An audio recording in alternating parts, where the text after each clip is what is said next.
the Uniontown Hospital, Ted Sova & Son Auto and Fender Repair, Patrick Livingston for North Union Township Supervisor, Davis & Davis Attorneys at Law, Jimmy Johns in Uniontown, Ford of Uniontown, Shop and Save in Uniontown, M&R Transit, Potter's Bar and Grill, Sisson Pre-Owned, the Radcliffe Law Firm, Sprouse Insurance Group and Agent David Hughes, NovaCare Rehabilitation, Stewart Collision, the C. Harper Auto Group, South Union Township Supervisor Robert Schiffbauer, General Dentist Dr. Wietek, Russ Bleho, your local Allstate insurance agent, North Union Township Supervisor Curtis Matthews, Peachin's Pharmacy inside the downtown Connellsville Peachin Market, Centers for Rehab Services and Physical Therapist Jim Burns, Casey Sports Cafe, and by First Federal Savings and Loan Association of Greene County.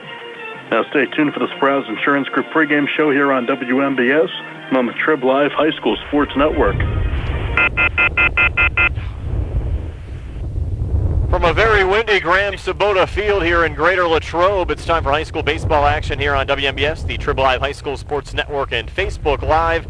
This evening, the Greater Latrobe Wildcats 7-7 overall, 3-4 of Section 1 and 5A, coached by Matt Bassiano in his 18th year, hosts the Laurel Highlands Mustangs. The Mustangs 7-4 overall, 5-3 in Section 3, 4A, play Scott DeBerry in his 8th year as the head coach of the Laurel Highlands Mustangs. Brian Morozak alongside Tony Hanola, Jerry Dupay behind the camera on the South Union Township Sports Network and WMBS Facebook Live feeds, and Nick Barczyk back inside our WVU Medicine Uniontown Hospital studios. Our pregame show being brought to you by the Sprouse Insurance Group and Agent David Hughes, located at 217 West Main Street in Uniontown. Phone 724-437-9812 for the Sprouse Insurance Group. And Tony, a good non-conference tune-up for both teams. Laurel Highlands coming off a tough 12-11 loss against Greensburg-Salem on Tuesday. Greater Latrobe won their last game on Tuesday, 10-8 over Kiski area. Right, and both teams coming in with a couple hot bats, Brian. As you said, with Laurel Highlands, that was a tough loss on Tuesday night, especially against Greensburg-Salem, and it was a game that the Mustangs really needed to win to stay in the hunt for the section title. But right now, like I said, a good game here tonight against Latrobe, and a Latrobe team also trying to find themselves. They're 500 on the year, and we should have a pretty good contest here tonight. Greater Latrobe 3-4 in conference play, 7-7 overall. They're in 4th place in their section behind Franklin Regional, Penn Trafford, and Gateway. Laurel Highlands a game back of Bell Vernon and West Mifflin. Mustangs sit at 5-3. Both the Leopards and the Titans sit at 5-1. West Mifflin actually scheduled to play Elizabeth Forward today. The Warriors holding down the 4th and final playoff spot in the conference at 3-3. Ringgold, Greensburg, Salem, and Uniontown on the outside looking in. And you mentioned this Greater Latrobe program, Tony. Lots of good history here. In fact, Greater Latrobe won both the WPIAL and PIAA baseball titles in 2017, and these two teams played in the same conference that year. Greater Latrobe swept Laurel Highlands, winning 6-5 here at Latrobe, 3-0 at Laurel Highlands. The Mustangs returned the favor in 2018, winning 15-1 at Laurel Highlands and 4-3 here at Latrobe. These two teams also played a non-conference game the last time they played spring baseball back in 2019. It was another cold night here in Westmoreland County. Mustangs won that one on a rainy night, 12-2. Well, they always have a good program up here at Latrobe, Hempfield, anything up here in Westmoreland County. You've got some really good teams, and Latrobe has a fantastic program. And this year, like I said, just trying to find out where they're at. Probably not as loaded as they have been in the past, but still a good team and a good contest tonight for the Mustangs. Pitching matchup for tonight, the Mustangs are going to try to get Nick Kumar some innings after Nick had a tough outing last time out at Greensburg-Salem on Tuesday. He will be on a pitch count with limited innings, and Bobby Fetter will start for Greater Latrobe. Well, and Nick just really had trouble finding his rhythm and finding his release point, and had a tough time on Tuesday. And I was talking to his dad a little bit, and he's got something to prove here tonight. So he wants to come out and throw a good game and make up for what he did on Tuesday. But guess what? He didn't have his stuff pitching-wise, but he actually played well from the bat. You know, he had 4 RBIs, a couple doubles, a couple sacrifice flies. So he made up for it with the bat. And like I said, it was just a tough loss for the Mustangs. We'll talk to Laurel Highlands head coach Scott DeBerry when the Sprouse Insurance Group pregame show continues right after this. Visit C. Harper Chevy and drive away in a new 2021 Chevy Equinox with all-wheel drive for only $169 a month. Security deposit waived. Chevrolet, find new roads. Lease is through GMF for well-qualified individuals, 24 months at 10,000 miles yearly with $3,000 cash rate equity with lease loyalty or lease conquest. Security deposit waived. Payment is for tax, title fees, and first payment. Residency restrictions apply while supplies last. Sale ends May 3rd, 2021. Call dealer for all of the details at 724-929-8000 or visit charperchevy.com. Bad hair day? Bad day at the office? Bad day behind the wheel? Hey, stuff happens, even to the best of us. At least your car insurance rate doesn't have to take a hit. Get Erie Rate Lock from Erie Insurance. Gives you a great rate that stays put until you change a car, driver, or your address. Plus, seriously good service. Now that's something to smile about. Your Erie agent in Uniontown and Ross Traver Township is Sproul's Insurance Group, 724-437-9812, or go to SproulsInsurance.com. Erie Rate Lock does not guarantee continued insurance coverage and is not available in all states. Dinner's great. It's one of your top 3 favorite meals. You just don't want to have to make it. Well, with Jimmy John's, you don't have to. Whether you live in a sandwich delivery zone or head into the store, you can always get a freaky fresh sandwich.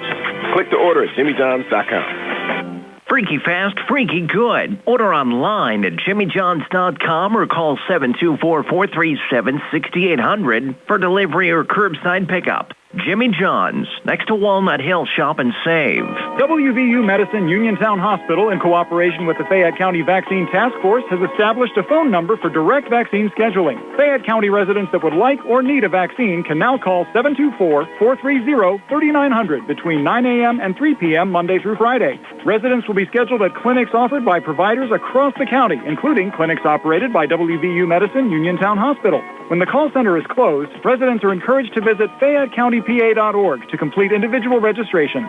Registrations will be sent to a call bank, and calls will be returned within 72 hours. Again, to schedule your COVID-19 vaccine, call 724-430-3900. That's 724-430-3900 between 9 a.m. and 3 p.m. Monday through Friday, or visit FayetteCountyPA.org to complete registration. The WVU Medicine Uniontown Hospital COVID-19 Vaccine Clinic is located inside the Uniontown Mall inside the former Burlington Coat Factory. WVU Medicine Uniontown Hospital, the new us, here for you. Democrats and Republicans vote for experience. Re-elect Curtis Matthews, North Union Township Supervisor. Kurt will continue to vote no to increase your taxes in North Union. He'll continue to secure funding to improve infrastructure, continue developing and improving recreation areas, and expanding the Sheepskin Trail. Kurt Matthews will continue to work as a team with his fellow supervisors and for all residents of North Union Township, Democrat or Republican. Vote for Curtis Matthews, the most qualified, experienced, and dedicated candidate. Paid for by the Friends to re-elect Curtis Matthews, North Union Township Supervisor. Brian Rozak back on the Sproul's Insurance Group pregame show. High school baseball action on WMBS tonight. The Laurel Highlands Mustangs at Greater Latrobe taking on the Wildcats, being joined by Laurel Highlands head coach Scott DeBerry. And Scott, certainly a tough loss last time out. 12-11 against Greensburg-Salem. You would think going in, your Mustangs were certainly heavily favored. Pitching your ace, Nick Kumar, who was just stellar last time out, striking out 15 against Bell Vernon, but he just did not have his stuff early. He got into an early hole. It was a back-and-forth game, and Greensburg-Salem ended up with a one-run win. Yeah, and I told my kids that's the most embarrassing and disappointing loss that I've had since I've been the head coach at Laurel Highlands, and it all came back to exactly what you just asked about. We have a number every game that we try to stay under with walks and errors, which is 5, or hit batters. We had 14. So that tells you that was the story of the ball game. I thought we hit the ball well, we battled back, but we just couldn't we couldn't catch the ball, we couldn't throw strikes, and when you do that, you're not going to win very many games. You ended up using 4 pitchers. We questioned a little bit the use of Alex Mclean ahead of Carson Broadwater, just because of the fact that Alex had been catching the first 4.5 innings. What was your mindset going into putting him in as your third pitcher of the afternoon? Well, the mindset was that we threw him against Cannon McMillan the week before, and he threw the ball really well.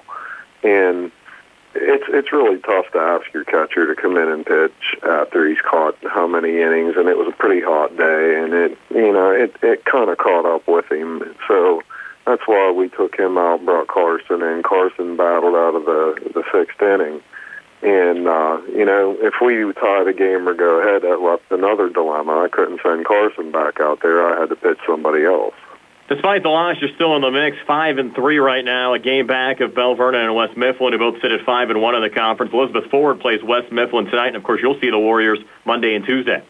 I told our guys, I said, everything, we control our own destiny. We have to win our next 4 section games. If I believe that if we win both games against EF, that puts us in the playoffs. But the ultimate goal is to be section champs. And in the last 2 one-run losses, It all came down to just a lack of focus and urgency on our team, and that's something that I stressed to them all fall, all spring, that we have to have that sense of urgency, and it just wasn't there. And we haven't found it on the road yet. We've really struggled on the road, and we tried to rectify that the other day and talk about how your approach when you play on the road has to be a little bit different than when you play at home. And we'll see what happens today. I mean, today's a good test to see if everything we've talked about and going over the last couple days, rung a bell a little bit. And Greater Latrobe's a pretty solid program as well, which should present a nice non-conference test tonight. Right, I expect a battle out of them. I think this is a perfect game to see if we made some strides and to prepare us for next week. The next two games in the section against EF are huge games for us. We really cannot afford to split or lose both games, or we're really going to be in trouble. I told them, splitting the rest of the way isn't going to get it done. We have to win. We have to win out. We have the ability to do it. It's just a matter of, what team shows up. And the game against Greensburg-Salem was a carbon copy of every game we lost in the fall. Errors, walks, and battling back. And that's how it happened in the fall. We never lost a 2-1 game, a 3-2 game. It was always an 11-9 game, 11-10 game where we hit the ball over the field, but we just couldn't catch it or throw it over the plate. What are your pitching plans for tonight? I am going to start Nick Kumar throwing for 2 innings, and we're just going to mix it the rest of the way. Never throw anybody more than 2 innings, and they're all on a pitch count because I want them all to be available for Monday. It's a good time to give them a live bullpen instead of throwing a bullpen to nobody, hitter in there. And let's just see if we can bounce back and pick it back up where we should be. Appreciate your time, Coach. Best of luck tonight. Okay, thank you. That's Laurel Highlands head coach Scott T-Berry. The Mustangs on the road at Greater Latrobe tonight. Stay tuned. We'll set the batting lineup for Laurel Highlands and the defense for Greater Latrobe when the Sprouse Insurance Group pregame show continues here on WMBS, Triple Live High School Sports Network, Facebook Live, and the South Union Township Sports Network. Go to 40 Uniontown and trade me in.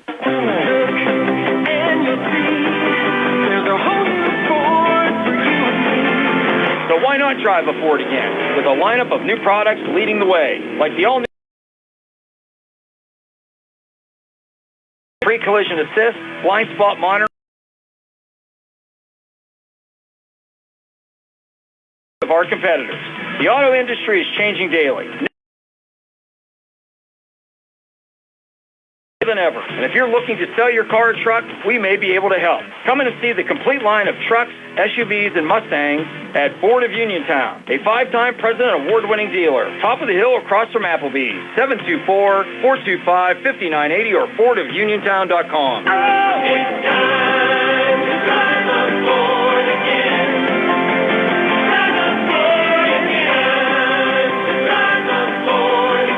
UPMC Centers for Rehab Services on Wayland Smith Drive offers cutting-edge physical therapy. Jim Burns and his staff are residents of the community, treating sports injuries, neurological conditions, back pain, sprains and strains, joint replacements, hand injuries, and other conditions.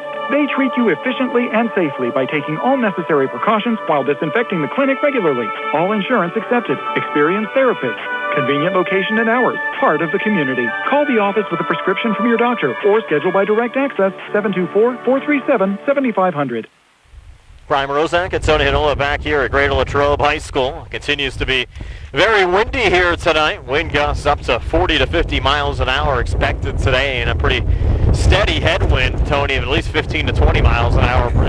Pretty much blowing in our face and out towards right field. It's brutal out here, Brian. This is more like football weather, and it's hard to believe it's the last day of April. But the wind is howling, and it's blowing out to right. And we said it the other day, if somebody can get this ball up in the air from the left side of the plate, they got a pretty good shot of getting it out of here.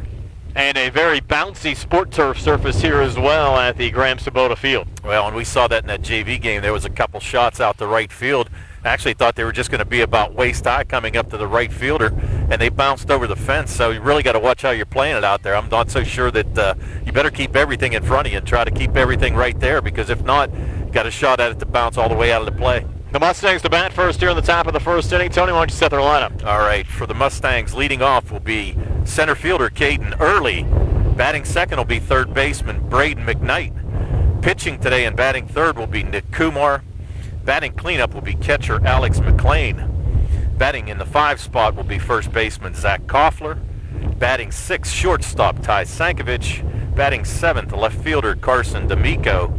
Batting 8th will be Joe Chambers playing second base. And batting 9th today will be right fielder C.J. Gesk. Defensively for Greater Latrobe, they'll have Clay Petrosky out in left, Eric Batista in center, and Race King in right.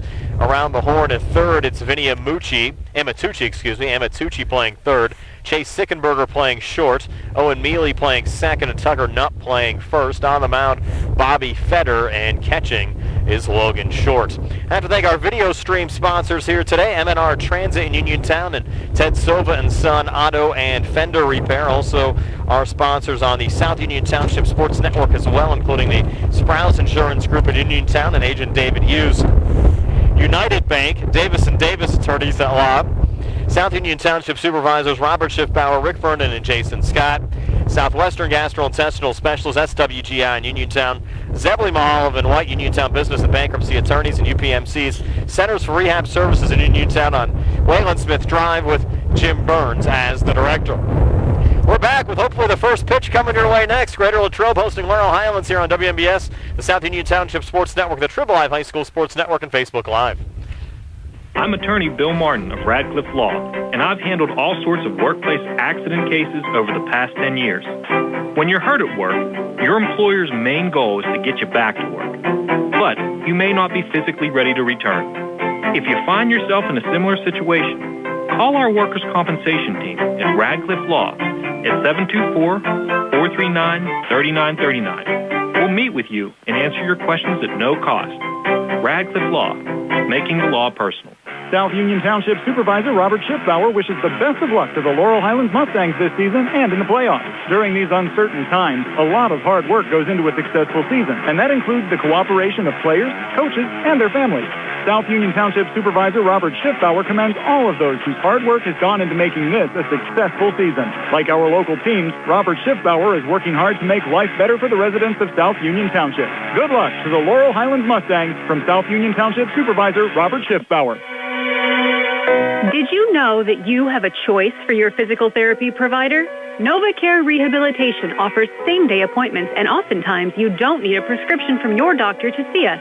We will make sure that you are treated as an individual and will work directly one-on-one with you to help achieve your goals. You have tried the rest. Now try the best. NovaCare, Delaware Avenue in Uniontown. Phone 724-437-0556 to schedule your appointment today. Elect Patrick Livingston for your next North Union Township Supervisor. I was born, raised, and currently reside in North Union Township. I have the desire, skills, and experience to help North Union Township continue to thrive. I hold a valid commercial driver's license and the ability to operate equipment necessary to maintain and benefit township residents. My ability to work well with others to ensure a job well done bodes well for the township's success. I am asking for your support in the upcoming election. Paid for by the candidate. Accidents can happen at any time. At Stewart Collision Service in Uniontown, we are here to repair your vehicle to pre-accident condition. Have dents? Stewart Collision Service does paintless dent repair. Need a touch-up or full body paint job? Our water-based paint system gives the best match for your color. So give us a call at 724-437-9381 or stop by 73 East Fayette Street for all your collision needs. We work with all insurances. Stewart Collision supports our local high school sports team and wish you the best this season. That's Stewart Collision Service, 73 East Fayette Street in Uniontown, 724-437-9381. Brian Rozak and Tony Anola back here at the Graham Sabona Field at Greater Latrobe High School, just about set to go. The Greater Latrobe Wildcats hosting the Laurel Highlands Mustangs. And Tony, I've been doing games for WMBS for about 20 years. I never remember a game where it's been this windy. It's been colder before, but never wind gusts like this that we're seeing tonight. No, I'll tell you what, Brian, easily kicking up to 30, 40 miles an hour. And it's going to be a rough one out there, and it'd be tough to play out there, too. We saw the outfielders have a little trouble the other day at Greensburg-Salem, and that wind was only kicking up that was nothing. 10, 15 miles an hour. Guess what? Here today, you're really going to have a tough time. I mean, I would imagine that all the right fielders are going to be playing back to the fence. Today at Greensburg-Salem as well. Well, put it this way. On Tuesday, I had a short-sleeve shirt on. Today, I have 3 jackets on, so it's a little bit different here today for sure. I got my winter skiing gear on, so it's just shows how things change in a hurry, and it's actually supposed to warm up again for the weekend. And if we seem like we're struggling to breathe, to talk from time to time, it's because the wind's blowing straight in our face, and sometimes it's tough to take a breath with that wind blowing right at you. I'll tell you what, no press box here or anything. No, so we are out in the elements. Yes, we are. Situated right down the first base line. Again, also have to thank Jerry Dupay behind the camera as well. His job even a little bit tougher than ours because he's out there with his hands on the camera, zooming in, zooming out, and doing all that stuff to keep the broadcast on the air for you on this windy and cool night tonight. The Mustangs in their away blues with red numbers and white trim, and some pretty nice shirts and pants over there for the Greater Latrobe Wildcats. Like those kits, Tony. They got those orange numbers on the black shirts with the gray pants and a little white trim and that orange little stripe on the front of the jersey as well. Sort of Houston Astro-ish in a way. Yeah, pretty nice. I like the orange and the black, though. It looks nice for sure. There's our buddy Larry Kumar. Yes, he's going to be keeping the scoreboard for you on the Facebook Live feed as well tonight. So I have to thank Larry for his help as well. They actually played a junior varsity game between these two schools earlier. That's why we're starting this a little bit late. The umpires going over the ground rules. Actually, it's like we have a 3-umpire crew for this one here tonight, Tone. Yeah. Well, at least they got 3 guys that can shovel snow in between innings here, that's for sure. Let's hope it doesn't come to that before all is said and done. We'll take one quick timeout again and be back with hopefully the first pitch here tonight with Greater Latrobe hosting Laurel Highlands here on WMBS, South Union Township Sports Network, the Tribble Live High School Sports Network, and Facebook Live. When your car is damaged, the name to remember is Ted Silva and Son Body and Fender Repair. Currently in their 57th year of providing quality, reliable service to the community, Ted Silva and Son offers complete collision service, minor to major repairs, frame and unibody repair, and glass installation. They will gladly blueprint your vehicle for repair, and they will work with your insurance company. With a paint booth that utilizes the environmentally friendly waterborne paint process, Ted Silva and Son not only cares for our community and our children, they care for our environment. Located on Atlas Road in Hopwood, it is the goal of Ted Silva and Son to alleviate the stress of an accident and assist you in any way possible. Family owned and operated for 57 years. Call 724-437-2351 for Ted Silva and Son Body and Fender Repair, LLC. Proud to sponsor local high school sports. Bad hair day? Bad day at the office? Bad day behind the wheel? Hey, stuff happens, even to the best of us. At least your car insurance rate doesn't have to take a hit. Get Erie Rate Lock from Erie Insurance. Gives you a great rate that stays put until you change a car, driver, or your address. Plus, seriously good service. Now that's something to smile about. Your Erie agent in Uniontown and Ross-Traver Township is Sprowls Insurance Group, 724-437-9812, or go to sprowlsinsurance.com. Erie Rate Lock does not guarantee continued insurance coverage and is not available in all states. Brian Morozak and Tony Anola back here at Greater Latrobe High School, just about set to go. The Greater Latrobe Wildcats hosting the Laurel Highlands Mustangs. And Tony, I was very impressed with the honesty from Laurel Highlands head coach Scott DeBerry during the Sprowls Insurance Group pregame show. He said pretty much on the record when we talked to him that Tuesday was the most embarrassing loss the Mustangs have sustained since he's been coaching the program. And most of the time you talk to coaches, they come up with excuses why they didn't win the game. But Scott DeBerry pretty much said that was a game we should have won, and there was no excuse for losing. No, and I agree with you, Brian. That's tough, and I'm sure his kids don't like to hear that. But guess what? That's the way he feels. And to be honest with you, it wasn't their best effort, no doubt. They had a lot of walks and a few errors, and it was just one of those things. And coach is going to call them out here tonight, so let's see what they can do. You look at the Mustangs, 3 conference losses so far this season. 2 of the 3 one-run games. You look back at that Bell Vernon game a week ago. Tuesday certainly one the Mustangs could have won as well, losing by 1 run. And then, of course, that 12-11 loss against Greensburg-Salem on Tuesday. Well, yeah, and an interesting little nugget here for you, Brian. I looked at their numbers. In their 7 wins this year, they've only given up 12 runs, and they gave up 12 runs on Tuesday. And you can see why Coach DeBerry's pointing out the effort on Tuesday, because they hadn't done anything like that pretty much for the whole season. So, like I said, a little something for them to prove and something for them to prove to their coach here tonight.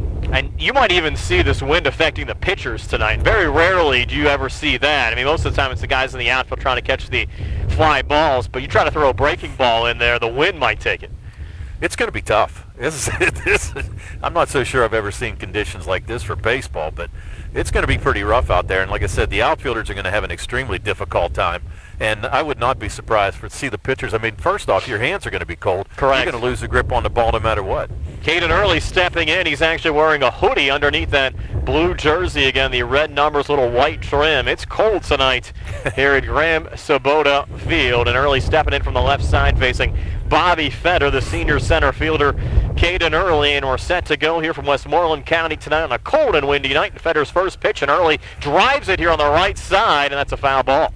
Not by much either, Brian. And if it would have got down in the corner, we saw Early. He's got pretty good speed. I'm sure he would have turned it into a double, no problem. So 0-1 here to Caden Early. Came in with a .423 average and 5 RBIs for the Laurel Highlands Mustangs so far this season.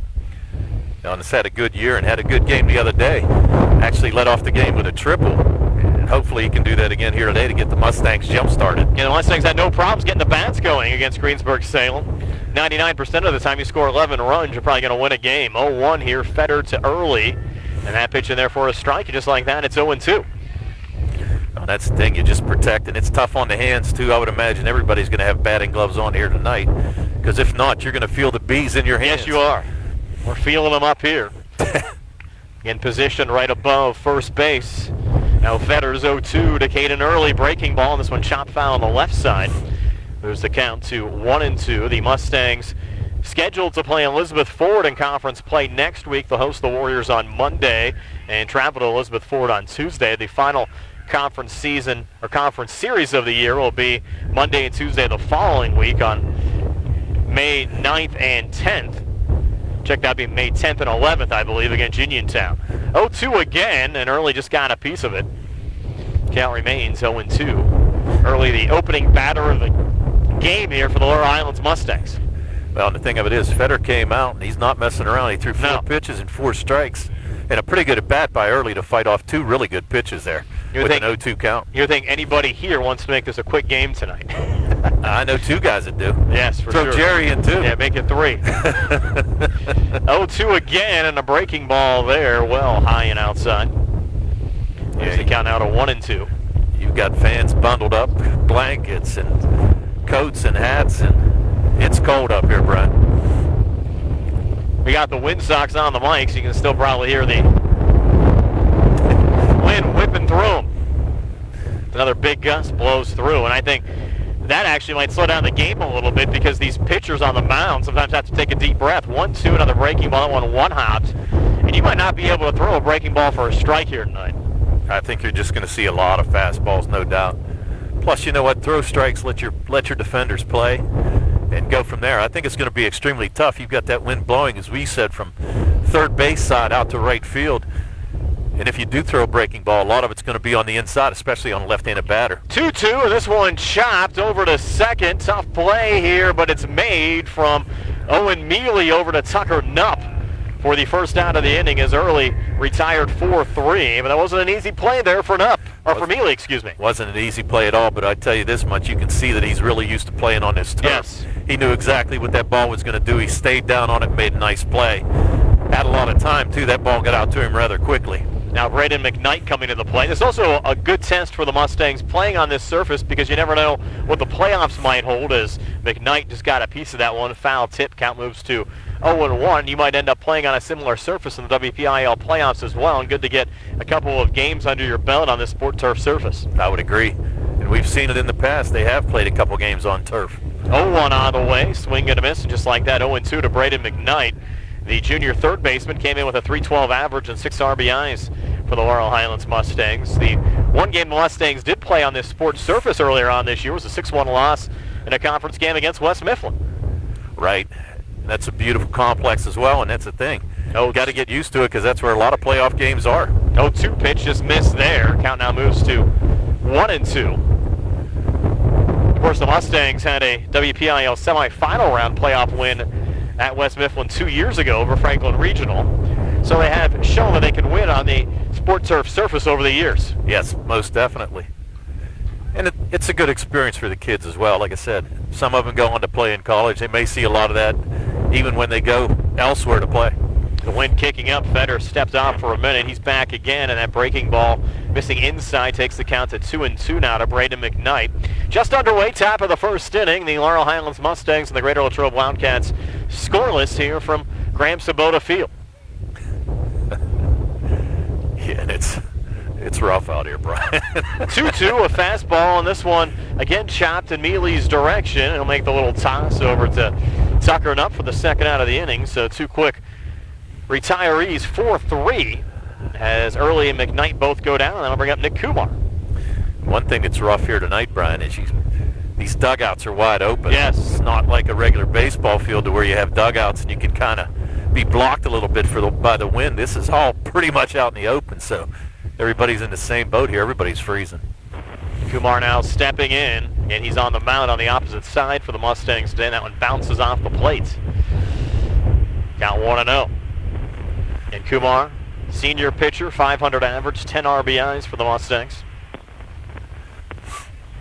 Nick's had a good year. He's on his way to Marietta. Yes. Which is an extremely good baseball college. Be a great experience for him there. 1-0 pitch, right down the pipe. Evens up the count at 1-1 now. From Feder to Kumar. It's probably the first game, Tony, I remember not using the scorebook. I actually taped score sheets down to the table. It's that windy. It's tough, I'll tell you what. 1-1 on the way. Misses low and outside. Moves the count to 2-1. I'm waiting to see a fly ball out there. I can't wait. I'm sure the outfielders don't want to see it, but it'll be interesting to see what happens. There's plenty of room out there as well.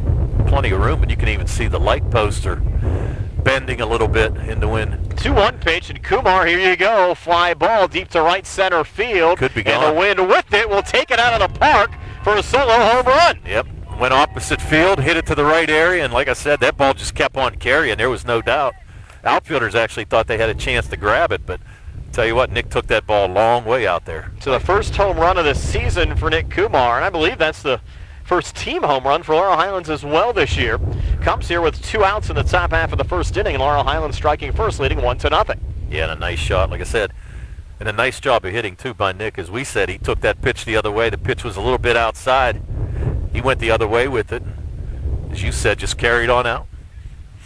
That'll bring up Alex Mclean, the junior catcher, batting 400 with 9 RBIs. It certainly was a tough task for Alex on Tuesday against Greensburg-Salem. Caught the first 4.5 innings and had to come on to pitch.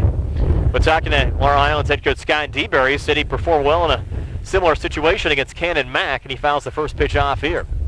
Count 0-1. Well, that was tough too, and as Coach DeBerry said in the interview, I mean, I can understand it. But it's pretty tough to come in from catching the pitch. But actually did a nice job, gave him some good innings. But it was just one of those games where it just seemed everything was against the Mustangs that day, and it was just a tough loss. 0-1 pitch, misses low and outside, evens up the count at 1-1. Very rare to see the Mustangs have to use 4 pitchers in a given game, and if that game would have gotten to the bottom of the 7th inning, they would have had to use a 5th as they pinch hit for Broadwater in that top of the 7th. Right. It's one thing, though, the Mustangs are pretty deep pitching-wise. 1-1, misses low and outside. Now 2-1 from Bobby Feder to Alex Mclean. Mustangs scoring on a Nick Kumar solo home run to right field. Greater Latrobe will have their crack at it in the bottom of the first inning. Another little one-hopper there off the plate. Moves the count to 3-1 now. Feder to Mclean. And you got to think both coaches are going to try to throw some different arms here today just to see what's going on and give some guys some experience and let them play, especially being a non-section game. Feder will step off again, and Coach DeBerry did tell us that Kumar will be on a pitch count tonight, and his goal is to make sure that anyone who pitches tonight is going to be eligible to throw again on Monday against Elizabeth Forward. Now you're getting to the critical point in the season right now. Swing and a miss there. We will actually take the count full now to 3-2. You're getting a critical point right now in this season, as Coach DeBerry said. I mean, if the Mustangs have any chance to win this section, they are going to have to win out. And they're going to have a tough opponent. Elizabeth Forward, we saw them play Uniontown, and they've got a nice team.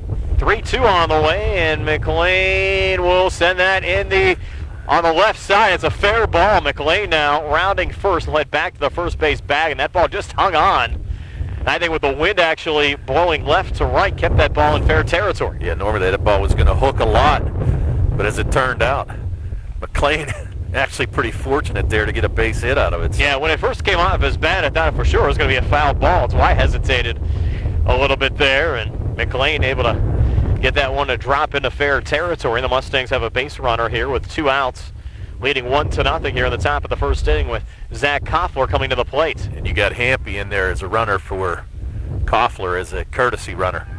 So Hampy on to run on the first pitch into Koffler, and there for a strike. 0-1 Fetter to Koffler. Koffler trying to get his bat going, had a couple of strikeouts on Monday against Greensburg-Salem, was actually pulled in favor of Braden O'Brien, and then failed to reach base safely in a pinch hit situation in the top of the 7th at Greensburg-Salem on Tuesday as well. So they'd like to get his bat going with Hampy running down to second, and he'll slide into second safely with no throw there from Logan Short, the Greater Latrobe catcher. Interesting little slide there too, Brian, yes, on that turf. I mean, not so sure. You got to have a little brush burn coming off of that. I would think so.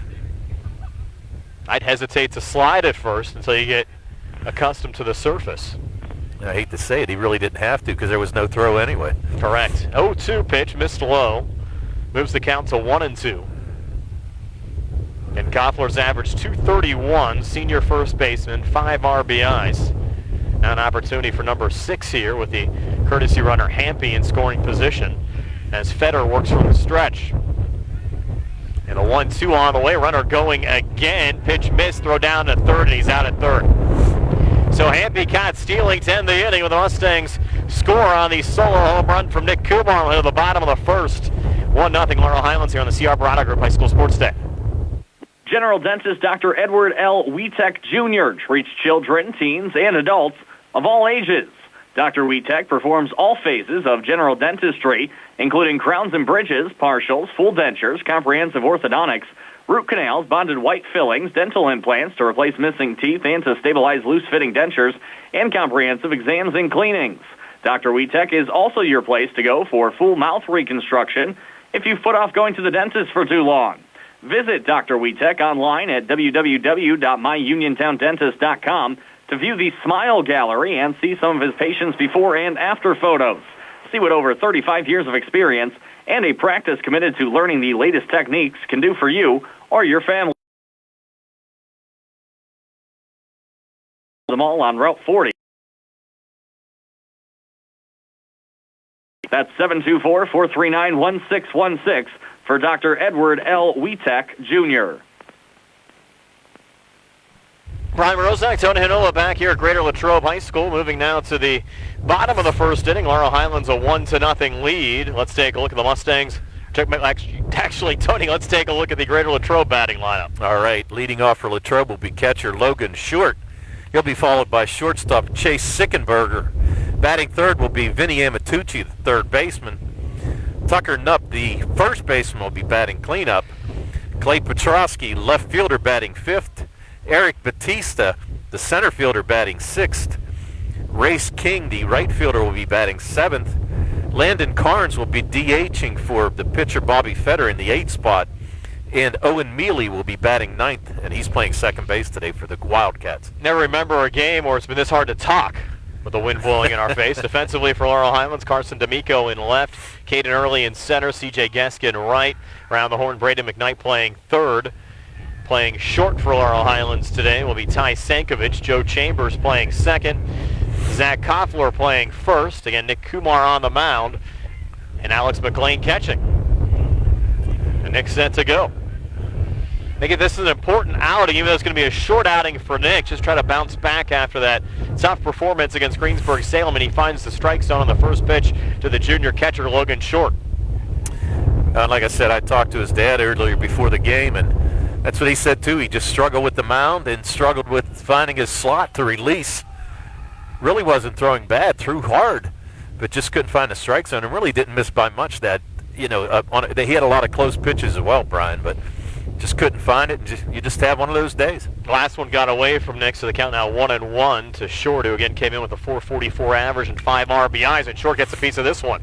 Look out to right field, and that ball will stay in fair territory. Is going back to the corner. C.J. Gesk will send the relay in, and it's a stand-up double for Logan Short here in the bottom half of the first inning. And we thought that ball was going to carry there as well, Brian. That ball went a long way, hit it the other way, and Short, with another hit, he came in batting .444. Good leadoff hitter, and we're going to have a courtesy runner for him as well since he's the catcher. And didn't get the number. I thought it was number 9, but I could be wrong. If that is, it would be Alex Woodring, if I'm right, but can't really see right now. We'll double check on that. Yep. Stepping in, Chase Sickenberger, the junior shortstop. Sickenberger had a home run the other day in their win on Wednesday night. Over Kiski area, took ball 1. Now the 1-0 pitch from Kumar, and Sickenberger shot here to left, and that one will be caught. Tough play there by Carson D'Amico, but he makes the grab in left for the first out of the inning. Tell you what, that was a nice catch right there by D'Amico. He had to fight the wind, and that ball was on a rope, and normally like that ball's going to hook into the left field corner. But it was actually right at D'Amico because of the wind, and he made a nice play. So one away here in the bottom of the first with the courtesy runner for Short. Now on second, and Vinny Amatucci at the plate here for Greater Latrobe. Now Kumar steps off and looks back at second. Gonna look the runner back, although not a very big lead out there. Like I said, I think it's Woodring, but we'll check that too. Kumar now set, and a little one-hopper there blocked by the catcher Alex Mclean. Yeah, Mclean did a nice job there, and actually I think that was turf aided as well. Yes. That ball was pretty short, and it bounced up and hit him right in the chest. And nice job by Mclean to get ready for it, but I think he was actually helped there too by the turf. Another pitch that's a one-hopper there from Kumar. Wonder how much the cold temperatures also affecting what's going on out there, with Kumar trying to pitch out there for the Mustangs as well in this one. Well, to be honest with you, Brian, I think those last 2 pitches, I think he kind of shorted himself. I don't think his left leg got out far enough, and he's kind of shorting his pitches a little bit. Now the 2-0 on the way, and this one a line drive caught there by Joe Chambers at second, and the play at second ruled safe there was the courtesy runner Woodring getting back, but didn't get back by much. Yeah, nice play there too. That's got to sting the hand of Chambers. It's a cold night, and that was a shot by Amatucci, but right at Chambers. Nice play. It nearly turned a double play. And now Tucker Knupp will come to the plate. And Knupp had a grand slam the other day against Kiski, actually in the 7th inning to make it the 10-run. But obviously in the 7th they played a complete game anyway. Yeah, they scored a lot of runs in that one as well. Knupp fouling that one off. This team does not look like a .304 average team right now, that's for sure. They're putting a bat on the ball, and they're hitting some shots right now. Of course, playing 5A baseball. Play a lot of tough opponents, not really any easy nights at the park. That one to Knupp. Ruled ball 2, so 2-1. Kumar to Knupp. You still have the courtesy runner Woodring on second. 2 outs as we work here in the bottom of the first inning. Laurel Highlands leading 1-0. Now the 2-1 pitch. Did Knupp go around? Yes. And they're going to say no. Oh, yes, they are going to say yes. Yeah, I was going to say. 2-2. Yeah, it had to be. A little hesitation there on the call. Yeah, he checked that, but there was no way that bat went very far past the plate right there. Now the count 2-2.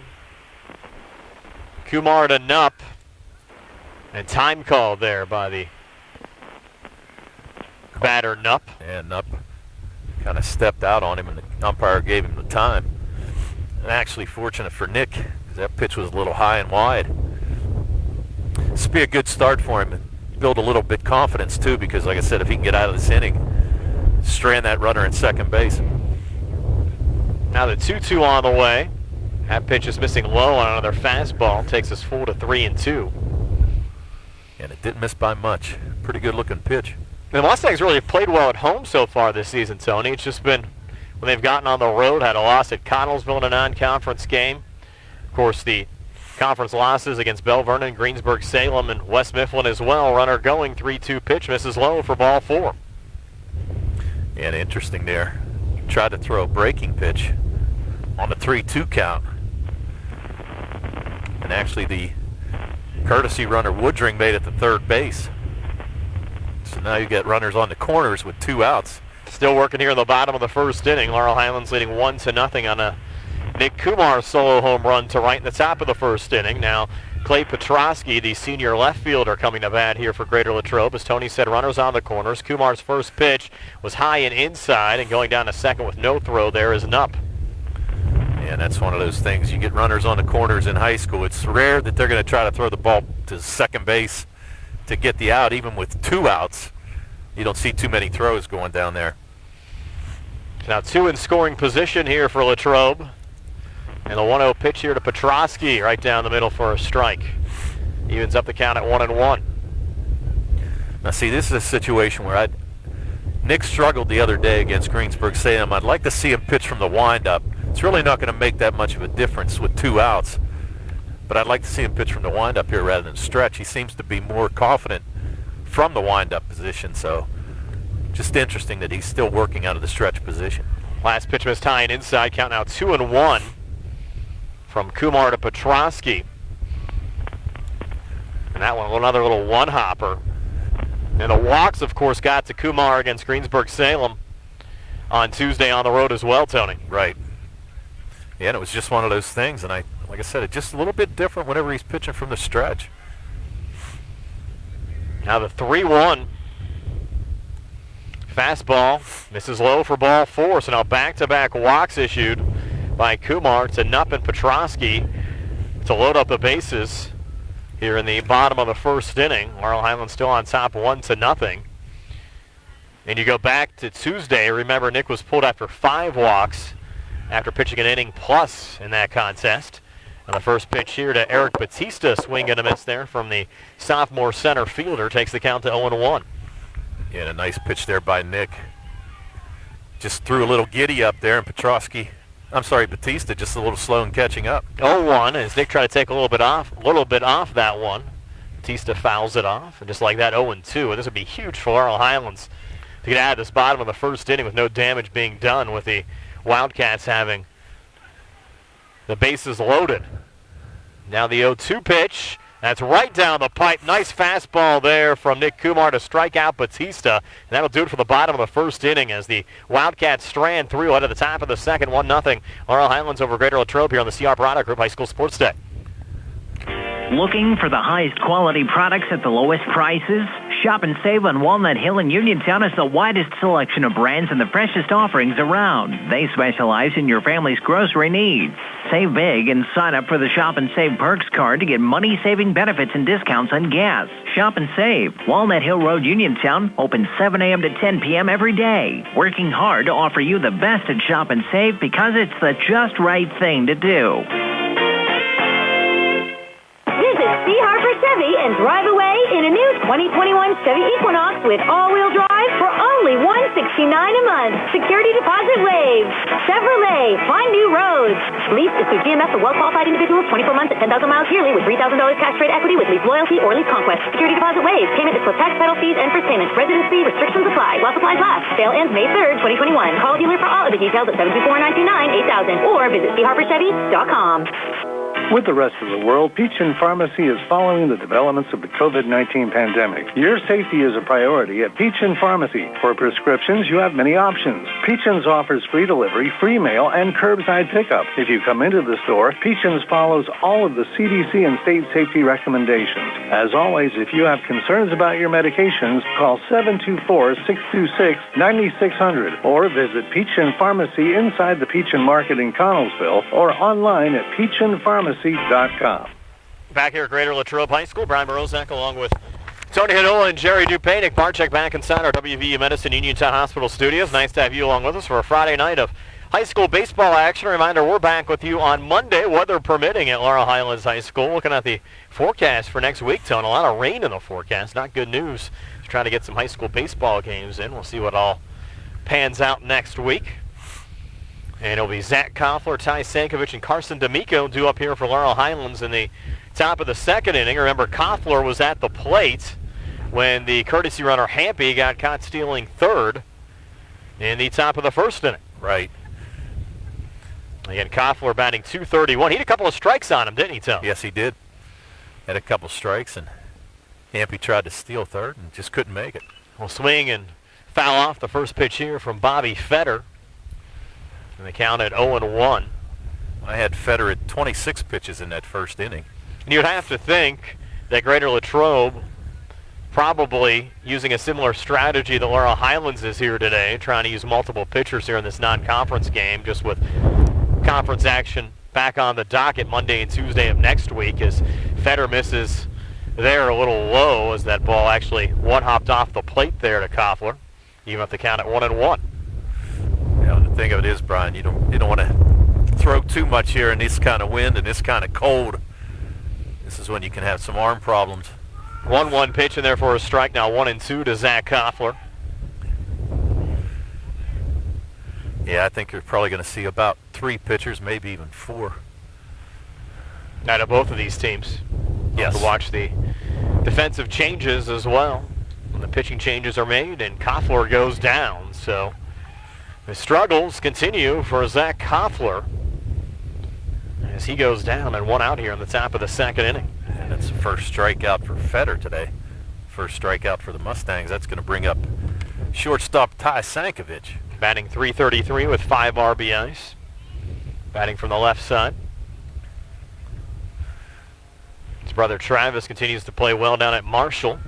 First pitch in there for a strike from Fetter, 0-1. Yeah, it's kind of interesting. We said that the right fielders, if they're going to be smart in the outfield, they're going to play pretty much against the fence, and that's exactly where King is playing right now for Latrobe.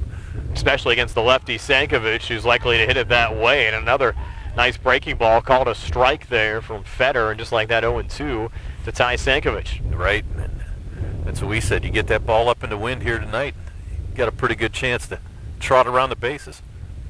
Now the 0-2 on the way. Comes back with a fastball, and Sankovic stays alive, fouling it off. Count remains 0-2. How much do you think for a team like Laurel Highlands there is an adjustment for the pitchers on this artificial mound? Don't have the natural dirt. It has to be a little different. I would think so. Yeah. I mean, you really don't have, like, the landing areas, there's no real indentation or anything like that. Breaking ball from Sankovic going opposite field left, and this one will bounce in front of Clay Petrosky out in left. And a 1-out single for Tai Sankovic, giving the Mustangs a base runner here in the top of the second inning. Yeah, and again, a nice job there by Sankovic to take that ball the other way, pitch on the outside corner, and he fought it off and took it out to left field. And nice job, nice piece of hitting by Sankovic. Now we have Carson D'amico, the junior left fielder for the Mustangs, batting .440 with 10 RBIs. Batting here from the right side, righty versus righty. He'll swing at the first pitch and pop it up here in the infield. In fair territory, it's the first baseman, Tucker Nubb, who somehow managed to pull that one down. They would have probably had it out recorded no matter what over at second base, as of course Sankovic had a hold over at first. No doubt, but still, I would have liked to have seen if that ball hit the ground though, Brian, Yes. because as we said, pretty bouncy turf. Correct. Sankovic may actually had a chance to make it to second base if that would have happened. That ball was straight up the chute. Nubb made a good play to fight that wind and catch the ball. Now 2 away with Joe Chambers coming to the plate. Mustangs second baseman batting from the 8th position in the batting lineup, batting .296 with 7 RBIs. First pitch misses for ball 1. And Fetter, sneaky fast here. He's trying to throw some breaking balls and stuff like that, Brian, but he is throwing strikes. He's doing a nice job. So he said he threw 26 pitches in that first inning. But right now I have him at 10 for the second, so he's getting more efficient as the game goes on. Tex Sankovic is back at the first base bag safely. Count 1-0. Fetter to Chambers. Fetter again from the stretch. 1-0 pitch, and Chambers swing and a miss. Take the count even, a 1-1. Our Highlands Athletic Director Mark John here tonight. In shorts. Yes, in shorts. He's a better man than me. I'm just sitting here thinking I should have worn long underwear tonight. I did, actually. Oh, God. Good for you. Well, I came straight from work. I didn't want to do that today. Yes. So. 1-1 pitch on the way. Swing and a miss from Chambers. Sankovic had to slide back into first safely. Yeah, it wasn't a far trip for me. No. You work up in the Greensburg area. Matter of fact, I told you earlier, it rained up here pretty much all day till about 2:30, 3 o'clock. 1-2 pitch, in there for strike 3. So 2 strikeouts here in the top of the second inning. Mustangs strand Sankovic, still 1-0 Laurel Highlands over Greater Latrobe, moving to the bottom of the second here on the C.R. Barada Group High School Sports Day. UPMC Centers for Rehab Services on Wayland Smith Drive offers cutting-edge physical therapy. Jim Burns and his staff are residents of the community, treating sports injuries, neurological conditions, back pain, sprains and strains, joint replacements, hand injuries, and other conditions. They treat you efficiently and safely by taking all necessary precautions while disinfecting the clinic regularly. All insurance accepted. Experienced therapists. Convenient location and hours. Part of the community. Call the office with a prescription from your doctor or schedule by direct access 724-437-7500.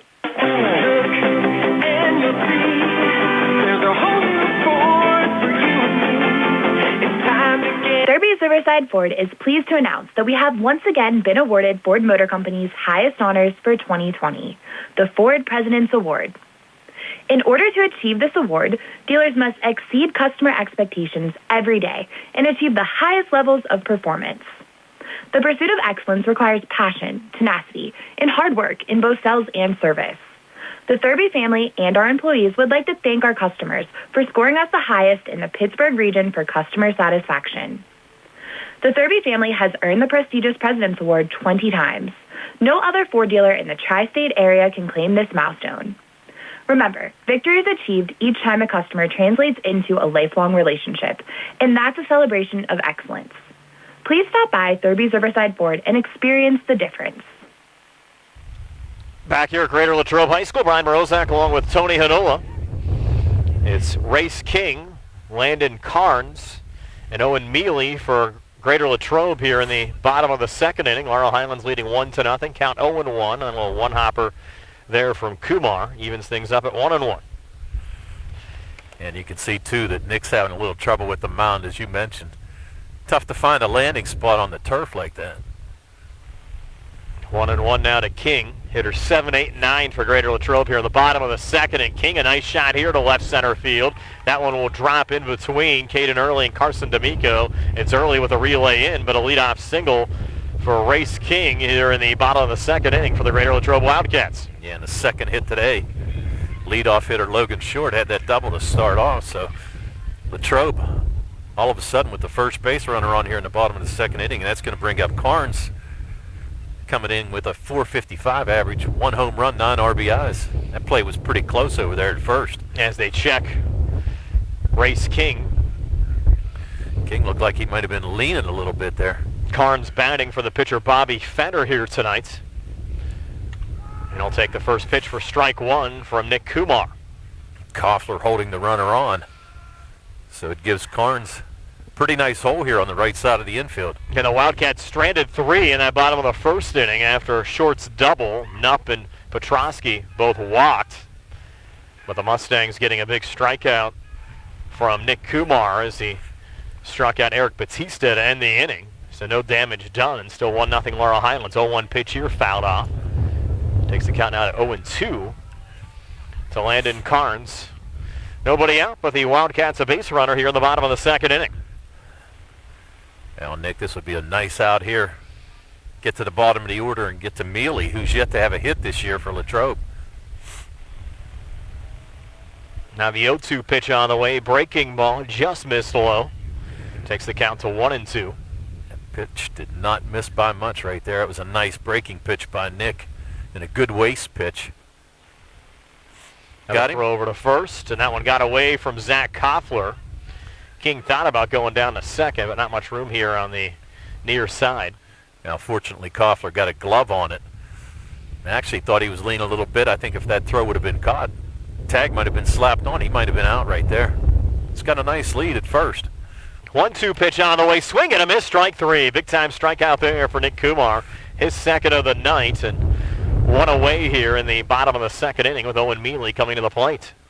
Yeah, and he just got Carnes to chase that high heat right there. Pitch looked good right by his eyes, and he took the swing at it, but it's hard to catch up with that pitch that high. Mealy now looking to sacrifice. Showed bunt, pulled back, throw back down to first, but Koffler wasn't on the bag, so back safely there is Race King.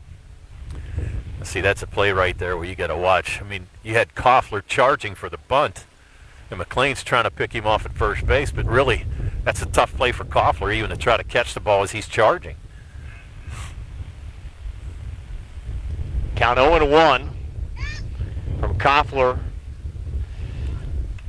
to Owen Mealy, who pops up a bunt. It goes right back over to the pitcher Kumar, who makes the grab for the second out of the inning. So the Mustangs fortunate there, Tony.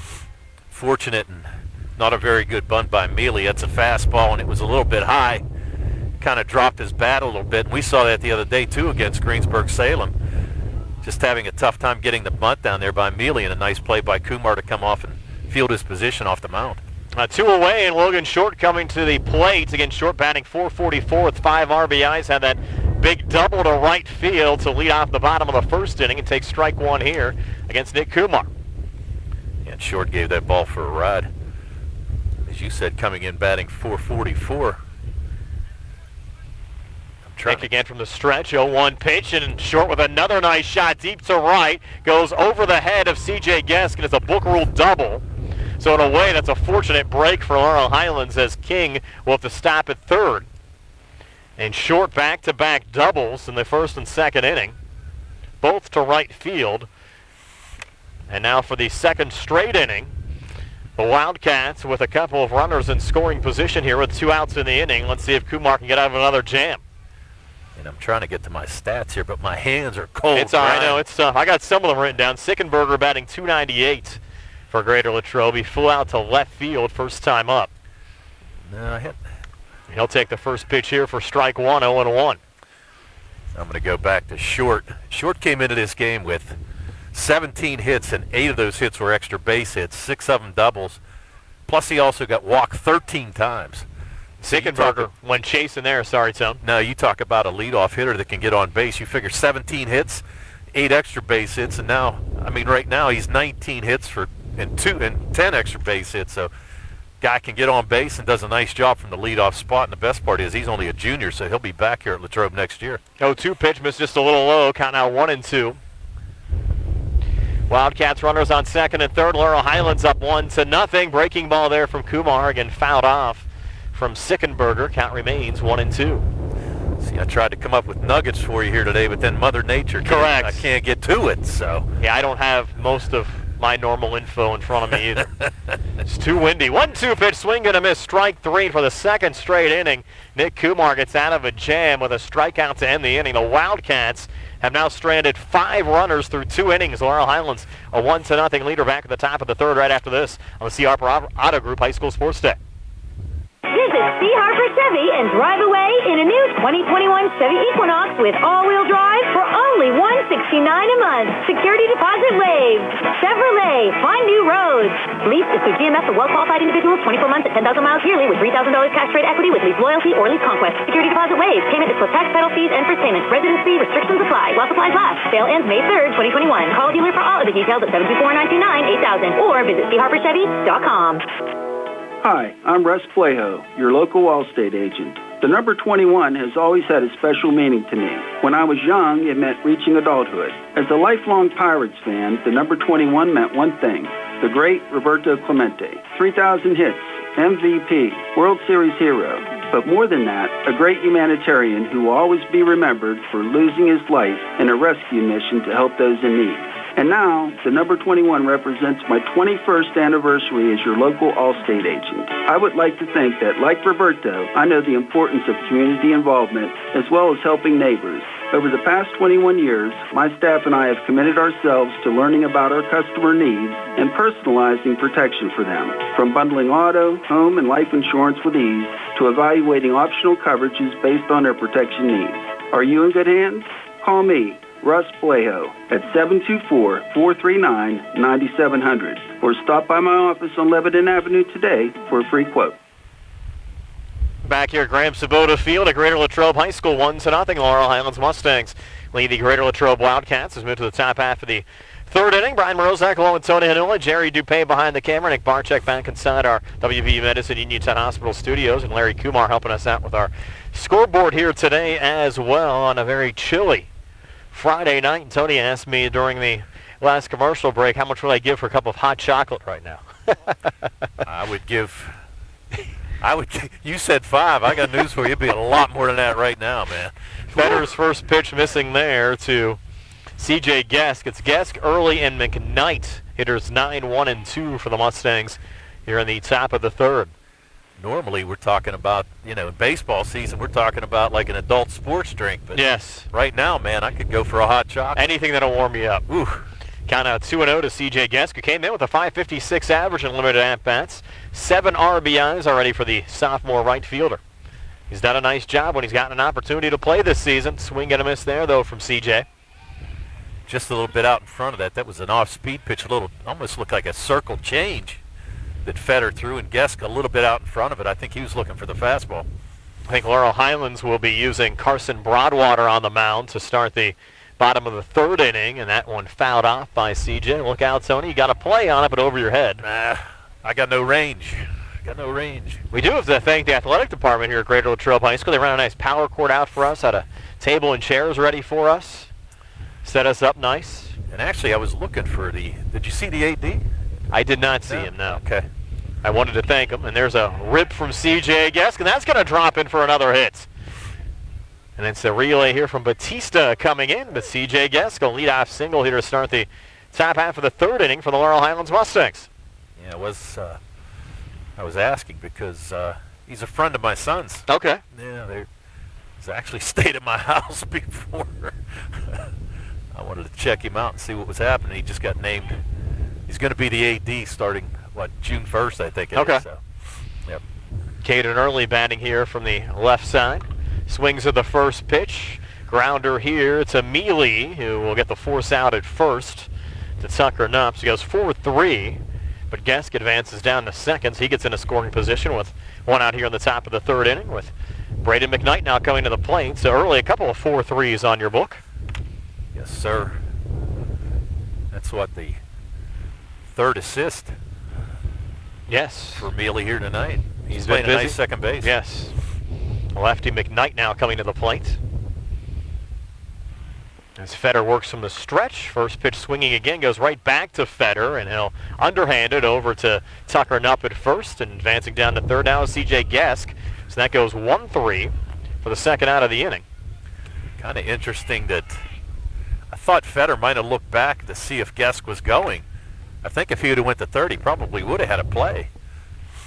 But he elected to go to first and get the easy out, and that's going to bring up Nick Kumar, who swatted one out of here in that first inning. Solo home run to right field.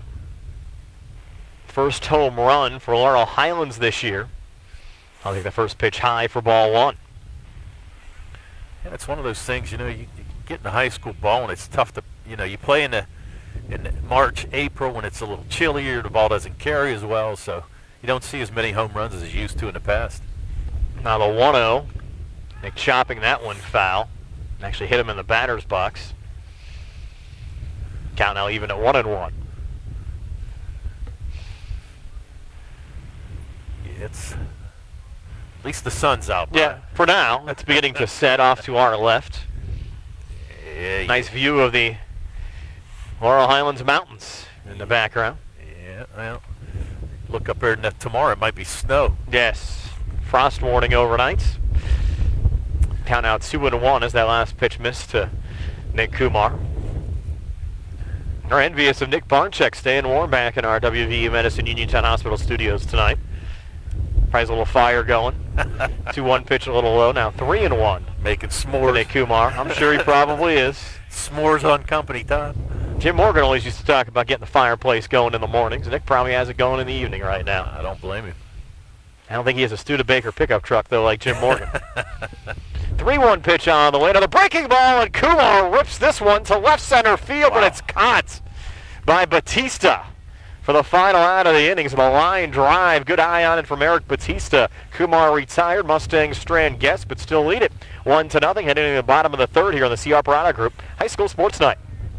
It's Gary Sisson from Sisson Pre-Owned. If you're looking for a great used car at a great price, give us a call at 724-438-2819 or visit us on the web at SissonPreowned.com. During these trying times, we are doing everything 100% online, from financing to virtual walkarounds and home delivery. Visit us on the web at sissonpreowned.com or give us a call, 724-438-2819. Did you know that you have a choice for your physical therapy provider? NovaCare Rehabilitation offers same-day appointments, and oftentimes you don't need a prescription from your doctor to see us. We will make sure that you are treated as an individual and will work directly one-on-one with you to help achieve your goals. You have tried the rest. Now try the best. NovaCare, Delaware Avenue in Uniontown. Phone 724-437-0556 to schedule your appointment today. Attorneys from all over the state and nation advertise in southwestern Pennsylvania for personal injury and workers' comp cases, but most of them send their assistants to do the legwork. You might not even meet your attorney until your first hearing. We're local attorneys, Davis & Davis. We meet directly with our clients, including free consultation, and there are no fees until you receive money on your case. If you've been injured, call Davis & Davis, representing you and your neighbors yesterday, today, and tomorrow. Phone 724-437-2799. Moving now to the bottom of the third inning, new pitcher for the Laurel Highlands Mustangs, Carson Broadwater. That's the only change for the Mustangs.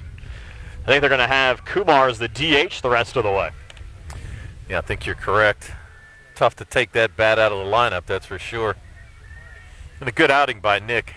Said ran into a little bit of trouble in that first inning, but got out with no runs, gave up 3 hits, but he stranded 5 runners. Had 3 strikeouts and 2 walks in his 2 innings of work, so nice outing there by Nick. And Broadwater did a nice job in relief both Monday and Tuesday. Came in both games versus Greensburg-Salem. First pitch swinging here, ground ball, kind of ate up Chambers. Tries to stay with it, but they throw wide of first. And safe over at first there is Vinny Amatucci. Yeah. And tough hop. Scored at E4, Tone? Oh, definitely. Tough hop, but the thing of it was, I mean, I hate to say it, Brian, but you're on turf. Yep.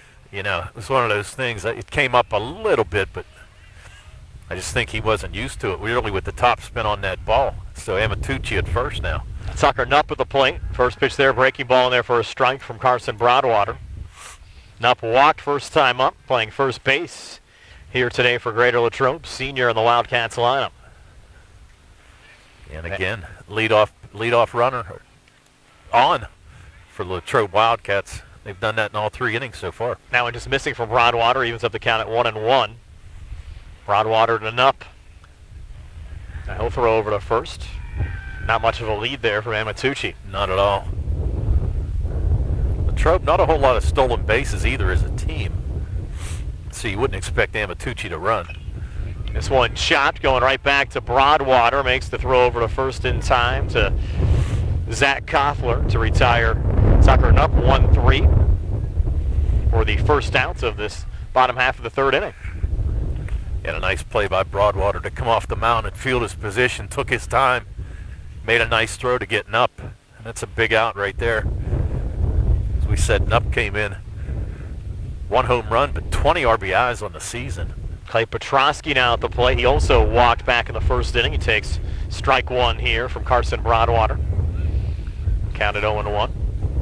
Yeah, unfortunately, Petrosky was stranded in that first inning. As we said, Nick Kumar doing a nice job getting out of that bases loaded jam. 0-1, pitch misses low and outside. Evens up the count at 1-1.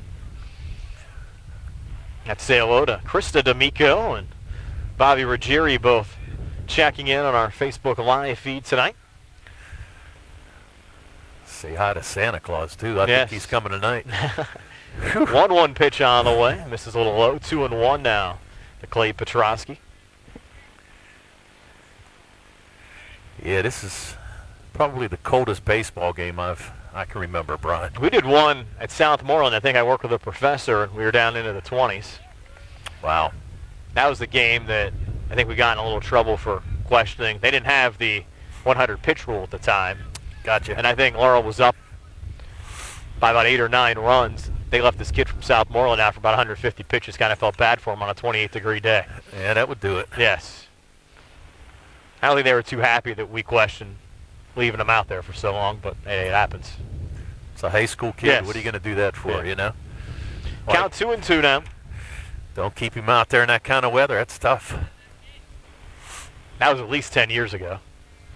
Yeah, actually, I remember listening to you guys at that point. I think that was before I made my broadcasting career. 2-2 pitch. Missing there. We go full of 3-2. My broadcasting career debut, I should say. When did you make your debut? I don't know. Do you remember your initial game? It was a high school game. It was baseball? It was a Laurel Highlands game, yeah. 3-2 pitch on the way, and this ball grounded again to Chambers. Will make the play this time to Koffler. Throw was a little wide, and Zach barely recorded the out. Almost spoke too soon there, Tony. Yeah. Chambers kind of took his time there a little bit, then had to force the throw, and Koffler with a nice play at first to save the error. That's going to bring up Eric Batista. Batista struck out with the bases loaded in that first inning. Only a sophomore. Batting in the 6th position in this Wildcats lineup, takes ball 1. You can hear from Carson Broadwater on a relief of Nick Kumar. And you can see Broadwater trying to figure out where he wants to land on that mound as well. Broadwater takes a deep breath from the stretch. 1-0 pitch. Little check swing. Was a pitch in there? No. 2-0. Didn't miss by much. It was a nice pitch. Thought he was going to get the call. Thought it caught the corner there a little bit, but our angle's not the best. But now the 2-0 pitch in there for a strike. I think Jerry's going to try to work and brighten up the camera a little bit here with the sun beginning to set. Lights coming on. I don't know. I should have brought that Spider-Man blanket I had in my car. I can tell you that, man. Whew. I think no one's going to make fun of you tonight. No, I wouldn't care. That pitch misses low and outside, 3-1. Wouldn't make one bit of difference to me right now. Now the 3-1. Broadwater to Batista is low for ball 4. It's the first pace on balls by Broadwater.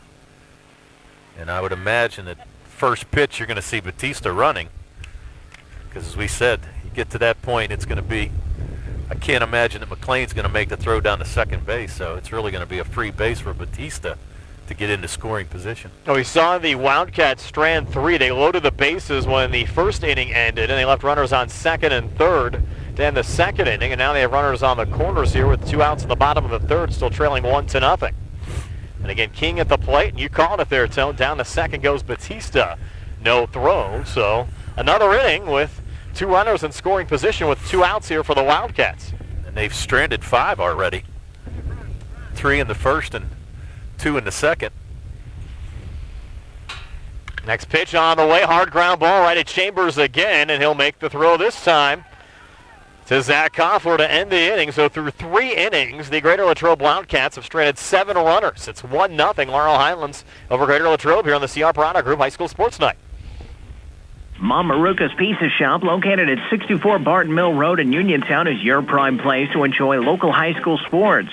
Mom Maruka's is family-owned and operated where pride of ownership certainly shows. The Sampson family carries on the tradition of homemade pizza, salads, subs, and wings. Mom Maruka's is open Monday through Saturday, 4 to 10 for indoor-outdoor dining and takeout. Call 724-438-9066 or visit MomMarukaPizza.com for their menu. Visit Sea Harbor Chevy East and drive away in a new 2021 Chevy Equinox with all-wheel drive for only $169 a month. Security deposit waived. Chevrolet, find new roads. Lease is for GMF for well-qualified individuals, 24 months at 10,000 miles yearly with $3,000 cash rate equity with lease loyalty or lease conquest. Security deposit waived. Payment is plus tax, title fees, and first payment. Residency restrictions apply. While supplies last. Sale ends May 3rd, 2021. Call dealer for all other details at 724-668-2231 or visit SeaHarborChevyEast.com. Bring forward to home construction season. First Federal of Greene County's variety of construction and improvement loans puts you in charge of your dream home project. First Federal gives you all of the tools you need with construction loans, owner-builder loans, FHA Title I improvement loans, and home equity loans. With offices in Fayette, Greene, and Washington counties, your loan stays here. Visit a First Federal loan officer today or apply online at firstfederalofgreene.com. First Federal Savings and Loan Association of Greene County, member FDIC, equal housing lender, NMLS number 458729. Moving now to the top of the 4th inning. The Laurel Highlands Mustangs still leading the Greater Latrobe Wildcats by a score of 1-0. The Mustangs with Alex Mclean, Zach Koffler, and Tai Sankovic due up. You have Mclean, who picked up a single to left field last time up. Mustangs then brought on a courtesy runner That was Jace Hampy, who was caught stealing third to end the inning. And Bobby Fetter still on the mound here for Greater Latrobe. It'll be Fetter starting his 4th inning of work tonight. I have him right now, Brian, at 51 pitches, so really not that bad, especially on a cold night, but he's actually doing a really nice job for Latrobe. Now, they would keep him under 75. He'd still be eligible to throw if needed on Monday. Something to keep in mind. And the first pitch here misses low and outside to Alex Mclean, who came in with a .400 average and 9 RBIs, junior catcher for the Laurel Highlands Mustangs. Yeah, Mclean, as you said, singled his last time up. Now the 1-0, again low and outside, count moves to 2-0. Mustangs with 4 hits so far through the first 3 innings, with the big one being Nick Kumar's home run to right. Outside of that, really, Fetter's not been in any real trouble at all. Now the 2-0 pitch on the way, and a little nubber going right back to Fetter, and he'll jog over to first and underhanded off to Tucker Knupp for the first out of the inning as McLean retired 1-3. I think the big story, though, in this game so far, Tony, is Greater Latrobe stranding 7 runners, including runners on second and third, in 3 straight innings. They had the bases loaded back in the first. No doubt, Brian, and that's what we said. They came in hitting .304 as a team, which is really not bad, but they've hit some shots here today, but just can't plate any runs right now. You haven't got the timely hits so far in this game. Zach Koffler comes to the plate, struck out swinging last time up, and takes ball 1 low here from Bobby Fetter. And nobody warming up in either bullpen. Obviously, Broadwater just came in after his first inning of work, but be interested to see what Latrobe's going to do here. Another one fouled off there by Koffler. And trying to get things going at the plate. Started off the season really hitting the ball well, but it's kind of gotten into a little funk here the last week or so. It happens during the course of a season. Yes, it does. The only problem is, though, when you get in a rut in high school, the season's not that long. Correct. Only 20 regular season games max. Yeah, it's tough to work it out. 1-1 pitch. This one popped up. It's coming back to Larry. Nope, he's not catching it. And there have been some talk about, and a lot of the coaches, I think, are in favor of expanding the number of games you could play in the regular season beyond 20, just for that same fact, Tony, trying to get some repetition, but there's still just been some, I guess, pushback from the PIAA, and you're still at your 20-game max. That one, it hit him. It did hit him. Yep. So Koffler got hit, and he'll take first base. Our friend Jimmy Burns is looking up here asking me why I didn't go after that foul ball. You caught that one down at Bailey Park a couple of weeks ago and kind of heightened everybody's expectations. Anytime a fly ball now comes in your direction, they expect you to make a killer play on it. Guess what? Not today with no gloves on and it's cold. You've got to be out of your mind. Tai Sankovic singled last time up. I'll take the first pitch here for ball 1 from Fetter. I'd have to go see one of my doctors. Yes. Probably break a finger or a wrist or hand or are you saying you broke a finger when you were younger and now it's so cold you can't move it? Can't. It freezes up. I can't close it. Yep. Count out 1-0. Probably a good place to get an x-ray after the game. Sankovic on the left side. And you had the shortstop, Sickenberger, shaded over to second. And that one gets through, and it'll put runners on the corners for Laurel Highlands as Koffler got down to third. Well, to tell you what, again, a nice job of hitting by Sankovic. Took that high outside pitch to the left side, perfectly placed, especially with the shortstop. Sickenberger breaking to the second base to cover because Koffler was running on the pitch, and that opened up a huge hole. And a nice job of hitting there by Sankovic to take that ball the other way. Now Carson D'amico, who lined out to Tucker Knupp, actually popped up to Tucker Knupp last time up. Now the infield coming in here for Greater Latrobe. Infield going to come in, and it's going to be the same situation. You're going to have Sankovic at first. You know he's going to take off first pitch. You got to get him in scoring position. You just wonder if Short's going to throw the ball down, and I'm sure that's what the coach is coming out here to talk about. We're going to get some activity now going in the Greater Latrobe bullpen as well. They try to loosen somebody up. This might be also an opportunity to get your pitcher a little more time to throw down there as well. To loosen up with a little discussion as the home plate umpire now coming out. Try to break it up a little bit. Well, it's going to take him a little while, too, to get loose on a day like today. No doubt. And we're here at the Graham Sabota Field in Westmoreland County. Yes. the extremely chilly. Yes. It's never been warm, with the exception of a couple of the state playoff games we did out here. I think I did a California WPIL game. Nick Barczyk was actually out here, I think, for a California State game.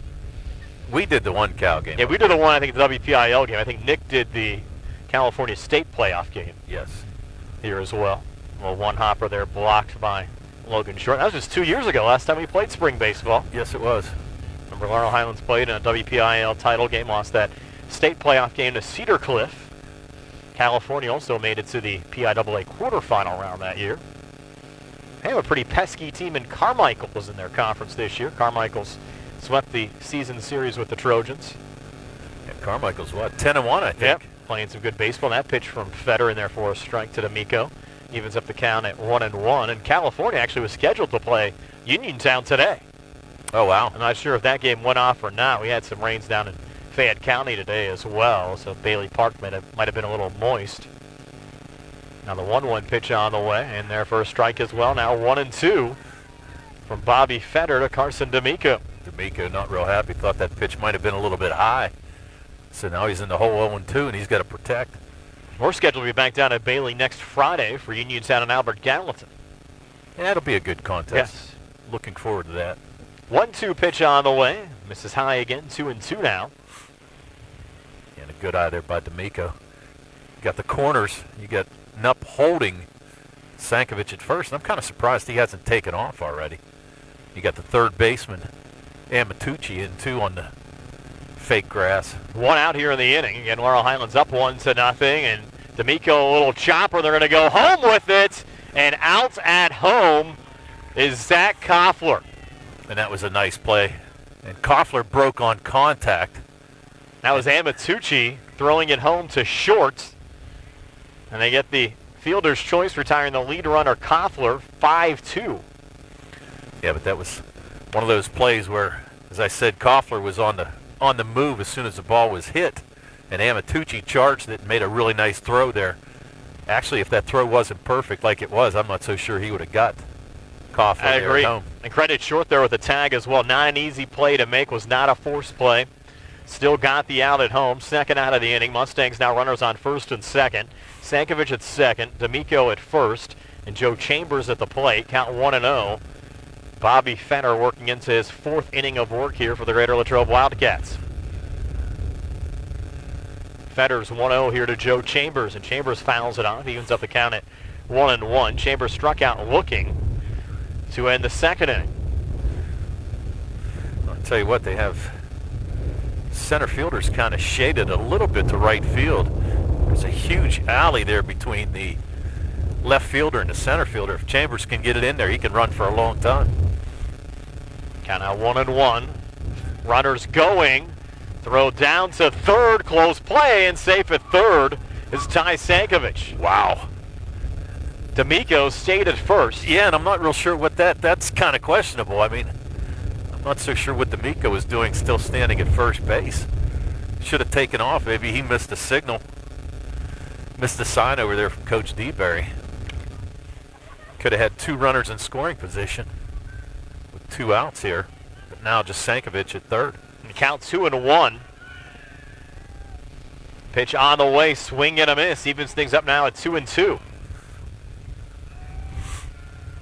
And Chambers looking for a big hit. That could be a huge run. As you can see, both teams having trouble scoring outside of Nick Kumar's home run. Another run would not hurt the Mustangs here. 2-2 pitch, line drive off the mound, and the shortstop beating D'Amico to the bag. That's Chase Sickenberger recording the final out of the inning, 6 unassisted, and retiring Carson D'Amico. So the Mustangs come up empty in the top half of the 4th, went to the bottom of the 4th. Laurel Highlands still leading 1-0 here in the C.R. Browner Group High School Sports Night. South Union Township Supervisor Robert Schiffbauer wishes the best of luck to the Laurel Highlands Mustangs this season and in the playoffs. During these uncertain times, a lot of hard work goes into a successful season, and that includes the cooperation of players, coaches, and their families.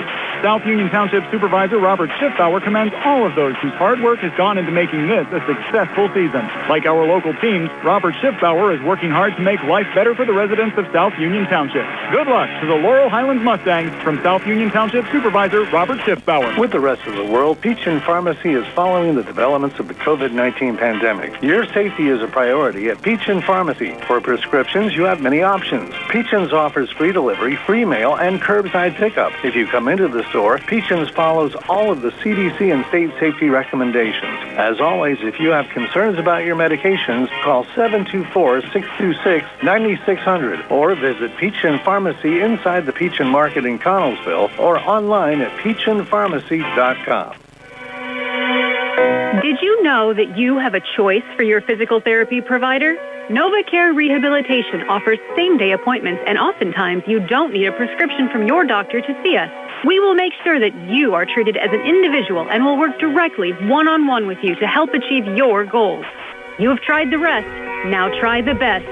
NovaCare, Delaware Avenue in Uniontown. Phone 724-437-0556 to schedule your appointment today. Carson Broadwater missed there on the first pitch to Royce King. King leading off this bottom half of the fourth inning, and King with a hit there over the outstretched glove of Joe Chambers into right field. So a good way to start this inning for the Greater Latrobe Wildcats and Royce King. His second single of the game, Tony. Single back in the second inning as well. Actually, Brian, I have to point out to you, I think that's Carnes. Oh, is it? I guess I missed it. I did miss one. I'm sorry. I apologize. No, you're okay. How did King get retired there to end the third then? I missed it in my He grounded out to second base. Okay. I missed that there. No, hey, I get it. I appreciate it. Trust me, it's cold. Yes, it is. So Carnes with his first hit, and now a little bunt laid down. Broadwater over to first. And Chambers, a good job there to cover the bag, advancing Carnes down to second. And a nice job there by Broadwater, and also a nice play by Chambers to make sure he got over there to cover. So now Latrobe with one out. Runner on second. Scoring position, yep. Mealy with that last sacrifice, and now Logan Short at the plate. Remember, he's doubled twice in this game. First pitch from Broadwater misses for ball one. And as we said, a lot of hits, 19 hits on the year for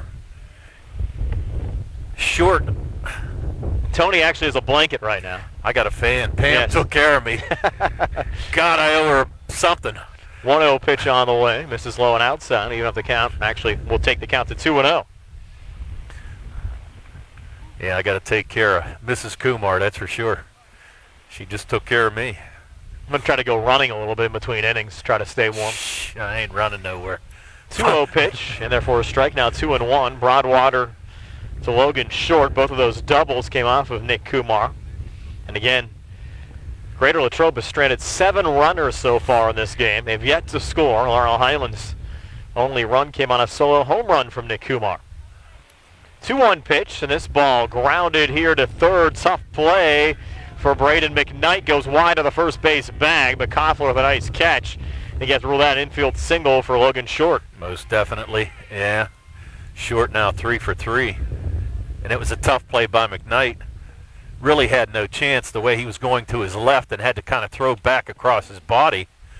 Now we have looks like a courtesy runner here for Short, the catcher. And who do you have there, 8 or 9? Well, 9 would be Woodring, who ran earlier, so that would be my guess. Yeah, I think that's it. 8 would be Mason Crinnock. Yeah. And it is. Actually, it's 8. Is it so 8? It is Crinnock. Okay, yep. Okay, so he might have been running earlier. We're not sure, but couldn't really see the number. It's even getting hard to write in the scoring column there with my hands freezing up. This one shot foul on the left side there by Sickenberger. Sickenberger 0 for 2 today. Flew out to left field, and Carson D'amico back in the first inning. Struck out swinging to end the second. Yeah, and a big situation here for Broadwater. And really be nice to have. Now look out here. Run. As Koffler with the throw down to home, and safe at home was Carnes. We're tied at 1. Yeah, that was interesting. You're going to have to give the air to Koffler on the throw. It really wasn't that bad of a throw, but It's going to allow Carnes to score, so now we got a tie game. First run of the game scored by the Wildcats. Runner going here again. Throw down a second, not in time, and a stolen base for the courtesy runner, Crinnock. Crinnock a little slow in getting up. Yeah, I don't know how you could slide head first on AstroTurf like that. I'd have trouble with that. I mean, it'd be like trying to slide on a rug. You're gonna face plant. You're gonna be sore for a couple days too, because those brush burns don't heal quickly. Plus, it's gonna be like you hit it, and you're just gonna go face first into the turf. Yes. Wow. Count out 1-2 to Sickenberger. He needs one of those helmets like Stanton wore after he got hit in the face. And there's a ground ball going to short. Play made from Sankovic over to Koffler to retire Sickenberger 6-3, advancing the courtesy runner Crinnock down to third. Yeah, and a nice play there by Sankovic. Fielded it well, took his time. But as you said, still Crinnock going to be on third base here. And now you have Vinny Amatucci coming to bat. Amatucci 0 for 2 today. He lined out the second baseman Joe Chambers and then got on an error. Fifth Wildcat to bat here in the bottom of the fourth. Takes ball 1 low and outside. Count at 1-0. So 2 balls hit to Joe Chambers. So might want to be ready for this one because I got a feeling I might be coming back at him here. You've seen a lot of action so far in this game, and this one fouled off by Amatucci, junior third baseman. And you'd like to get this out, as we said, because not waiting on deck. He of the 20 RBIs for Latrobe this year. That's a huge RBI Yes, total. for sure. Count even at 1-1. Pitch misses low there from Broadwater. Moves the count to 2-1. Yeah, we're back. More high school baseball on Monday. Laurel Highlands back at home hosting Elizabeth Forward. Should be a little warmer for that one. Hopefully no precipitation. 4 o'clock first pitch. Gary Frankhauser back with me Monday. Tony, you're expected to rejoin me on Tuesday down at Elizabeth Forward. Yeah, we'll go down to the river. Yes, down by the river. 2-1. And this line drive to right, and on the run, making the grab there, C.J. Gesk. And limping into home there. It ends the inning nonetheless, but the courtesy runner Crinnock might have turned an ankle. But Gesk recording the final out, and we'll go to the top of the fifth, tied at 1. Laurel Highlands and Greater Latrobe here on the CR Product Group High School Sports Night. Visit Sea Harbor Chevy East and drive away in a new 2021 Chevy Equinox with all-wheel drive for only $169 a month. Security deposit waived. Chevrolet, find new roads. Lease is for GMF for well-qualified individuals, 24 months at 10,000 miles yearly with $3,000 cash rate equity with lease loyalty or lease conquest. Security deposit waived. Payment is plus tax, title fees, and first payment. Residency restrictions apply. While supplies last. Sale ends May 3rd, 2021. Call dealer for all other details at 724-668-2231 or visit SeaHarborChevyEast.com. Next, Patrick Livingston for your next North Union Township supervisor. I was born, raised, and currently reside in North Union Township. I have the desire, skills, and experience to help North Union Township continue to thrive. I hold a valid commercial driver's license and the ability to operate the equipment necessary to maintain and benefit township residents. My ability to work well with others to ensure a job well done bodes well for the township's success. I am asking for your support in the upcoming election. Paid for by the candidate. Casey Sports Cafe, owned by the Vernon family, is located on South Mount Vernon Avenue in Uniontown. Casey's has reopened for dine-in services with new hours, Monday through Friday from 7 a.m. to 7 p.m., Saturday and Sunday 7 a.m. to 2 p.m. Meals are home-cooked and range from a variety of steaks, chicken and veal parmesan, liver and onions, along with appetizers, salads, wings, and sandwiches. Casey's offers free delivery in the Uniontown area with purchases of $10 or more. Phone 724-550-4126 for Casey Sports Cafe. Back here at Greater Latrobe High School, Brian Morozak and Tony Hanola, Jerry Dupay behind the camera, Nick Barczyk back inside our WVU Medicine Uniontown Hospital studios. C.J. Gesk, who made that nice catch on Vinny Amatucci in the bottom half of the fourth inning, will lead off this top half of the fifth for the Mustangs. And Gesk got a hit last time up, Tony, a single to right field.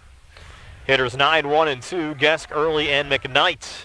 Game now tied at 1 after the Wildcats were able to even things up there, Tone, in the bottom half of the fourth inning. And I think you still have Feder on the mound. Yes, you do. Wow. First pitch here to C.J. Gesk, and therefore a strike 0-1 to C.J. If CJ continues to do this well at the plate, he's going to get more opportunities in the Mustangs starting lineup over the final few weeks of the regular season and into the playoffs. Oh, there's no doubt. 0-1 here to CJ. Now let's swing and a miss. Sorry there, Tom. No, I was going to say, if you hit, they'll find a spot for you. Yep. No doubt. That's the key to the game.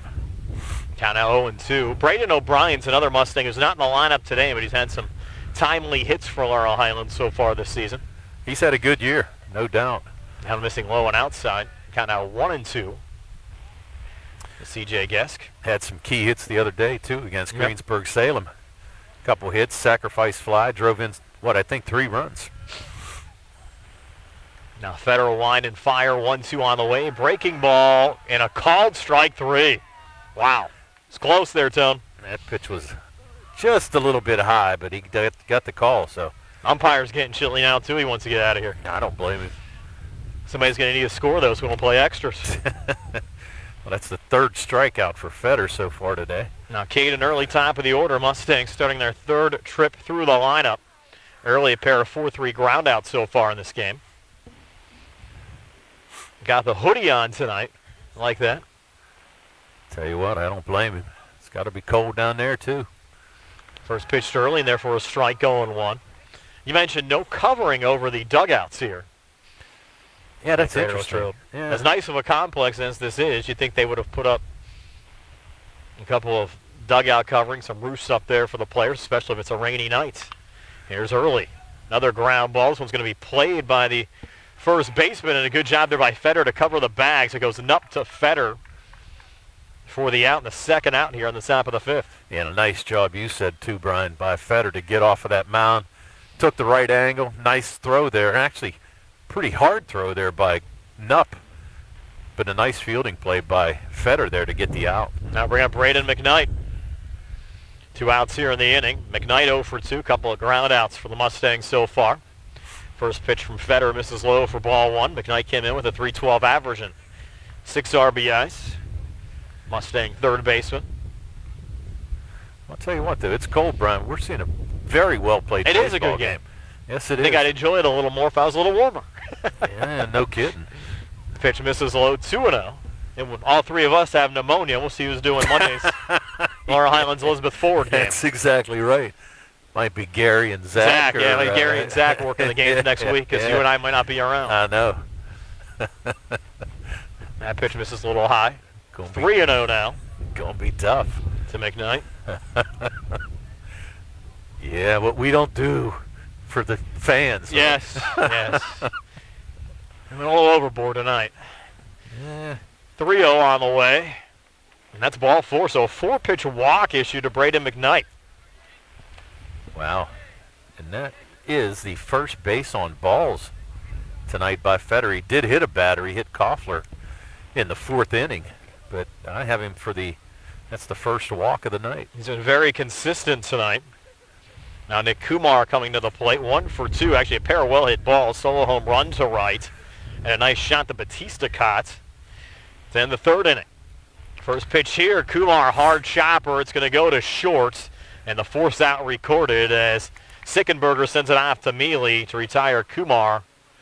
6-4 to end the inning. So the Mustangs come up empty in the top of the 5th, 1-1 heading to the bottom of the 5th here on the C.R. Brana Group High School Sports Night. Bad hair day? Bad day at the office? Bad day behind the wheel? Hey, stuff happens, even to the best of us. At least your car insurance rate doesn't have to take a hit. Get Erie Rate Lock from Erie Insurance. Gives you a great rate that stays put until you change a car, driver, or your address. Plus, seriously good service. Now that's something to smile about. Your Erie agent in Uniontown and Ross Traver Township is Sprowell's Insurance Group, 724-437-9812, or go to sprowellsinsurance.com. Erie Rate Lock does not guarantee continued insurance coverage and is not available in all states. Democrats and Republicans vote for experience. Re-elect Curtis Matthews, North Union Township Supervisor. Kurt will continue to vote no to increase your taxes in North Union. He'll continue to secure funding to improve infrastructure, continue developing and improving recreation areas, and expanding the sheepskin trail. Kurt Matthews will continue to work as a team with his fellow supervisors and for all residents of North Union Township, Democrat or Republican. Vote for Curtis Matthews, the most qualified, experienced, and dedicated candidate. Paid for by the Friends to re-elect Curtis Matthews, North Union Township Supervisor. Good times and good food. It's all at Potter's Bar and Grill on Morgantown Street in Uniontown, family-owned and operated. Potter's has been a staple in the Uniontown community since 1950. So get out of the house and make your next night out at Potter's Bar and Grill on Morgantown Street in Uniontown. Call them up at 724-438-9835. That's 724-438-9835. Or visit Potter's on Facebook. We'll see you at Potter's. Brian Rozak, Tony Hill back here at Graham Sabota Field at Greater Latrobe High School. 1-1, Laurel Highlands Mustangs and the Greater Latrobe Wildcats all knotted up. It'll be Tucker Knupp, Clay Petrosky, and Eric Batista due up for Greater Latrobe here in the bottom half of the fifth inning. Hitters 4, 5, and 6. Right, defensive change for the Mustangs. Braden O'Brien at first base now. For First Coughlin. pitch swinging in there, and a little one-hopper in front of the Mustang right fielder C.J. Guest, going to lead off single to right for Tucker Knupp. So the second time in 3 plate appearances that Knupp's been on board. He heads down to second, and he's safe into second as well. Not exactly sure what happened there, Brian. Did the ball get away, or just kind of, I wasn't exactly sure what happened there. But all of a sudden, he's at second base. I mean, that ball was hit out there like a shot. Carson Broadwater starting his 3rd inning of work on the mound for Laurel Highlands. Nick Kumar pitched the first 2 innings for Laurel Highlands tonight. And now Clay Petrosky at the plate for Greater Latrobe takes ball 1 from Carson Broadwater. Yeah, I was kind of interested to see what Petrosky was going to do, if he was going to square around a bunt or not. So obviously Latrobe not playing small ball here, and I don't blame him. With nobody out, you really don't need to sacrifice him over. Broadwater from the stretch. Nice pitch there to even up the count at 1-1. Figure you get that's the 5th straight inning where they've had the leadoff batter on. He stranded 7 runners through 3. Another nice pitch in there for a strike to Petrosky. Counting out 1-2. Yeah, 8 through 4. Correct. Just stranding 1. They did pick up a run, their only run of the game, in that bottom half of the 4th inning. Now 1-2 count here to Petrosky. Broadwater delivers fastball. Petrosky, little chopper here to first. O'Brien there. A little underhand over to first. Close play. And the call is out at first as Broadwater covered the first base bag. Knupp heads down to third. And the first base coach is trying to appeal it to the home plate umpire. He thought that Broadwater did not touch the bag, but the umpire did call him out. So now that puts Knupp at third with 1 out, and that's going to bring up Batista. Batista struck out swinging back in the first inning, walked in the third. Sophomore center fielder for the Greater Latrobe Wildcats. And a big run out there. We're in the bottom of the 5th inning. And Ruddens are a rare commodity here tonight. Tucker Knupp down at third. First pitch from Broadwater low and outside for ball 1 to Batista. Again, temperature down into the 30s. Some wind still gusting up to about 10 to 15 miles an hour right now. It was much heavier before the start of the game. Still mighty cold tonight, so we're out in the elements. And this ball, fair ball down the third base line. Getting past the outstretched glove of Braden McKnight and heading down to second, sliding into second safely is Eric Batista. So Batista, an RBI double, driving in Tucker Knupp. And for the first time tonight, the Greater Latrobe Wildcats in the lead at 2-1. And you have to be impressed right there with Batista's hustle. He turned first base and ran full speed the whole time and made it to second base easily. Great hustle there by Batista. Now Race King coming to the plate. King 1 for 2 today. First pitch swinging there. Comes up empty. 0-1. And that's the thing. I mean, he came out of the box flying and never stopped, never slowed down, and just took the turn and made it to second base, and that was just a hustle double right there. And the 0-1 to Race King. A little high there, evens up the count at 1-1. Now Broadwater trying to keep this to a 1-run deficit instead of 2. Broadwater stepping off, might want a new baseball. Not sure he wants a baseball. I think he wants to check the signs. I'm sure they're giving 3 and 4 signs now that you have a runner on second base. He's trying to figure out which one they're going to, or maybe even which indicator Mclean's given him. A lot of times they'll flash signs, but give some type of indicator Correct. as to which one they're going to take. So better safe than sorry at this juncture of the game. I would agree. In bottom of the fifth, 2-1, Greater Latrobe Wildcats leading the Laurel Highlands Mustangs. Next pitch, just missing as the count now moves to 3-1. And I think that's... Now check that, 2-1, 2-1. 2-1, 1 out. We're in the bottom of the fifth. Latrobe threatening again. Broadwater will step off the mound, fake the throw to second, never release the baseball. Yeah, Batista scampered back there quickly. Now that one misses low and outside, and now we're 3-1. Yeah, Batista on second, King at the plate, senior right fielder. 1 for 2 today. Wildcats are running the bottom of the fourth, running the bottom of the fifth to lead at 2-1. Mustangs lone run, Nick Kumar home run in the top of the first. Mustangs have come up empty ever since, and the 3-1 misses for ball 4, and King with a 1-out walk.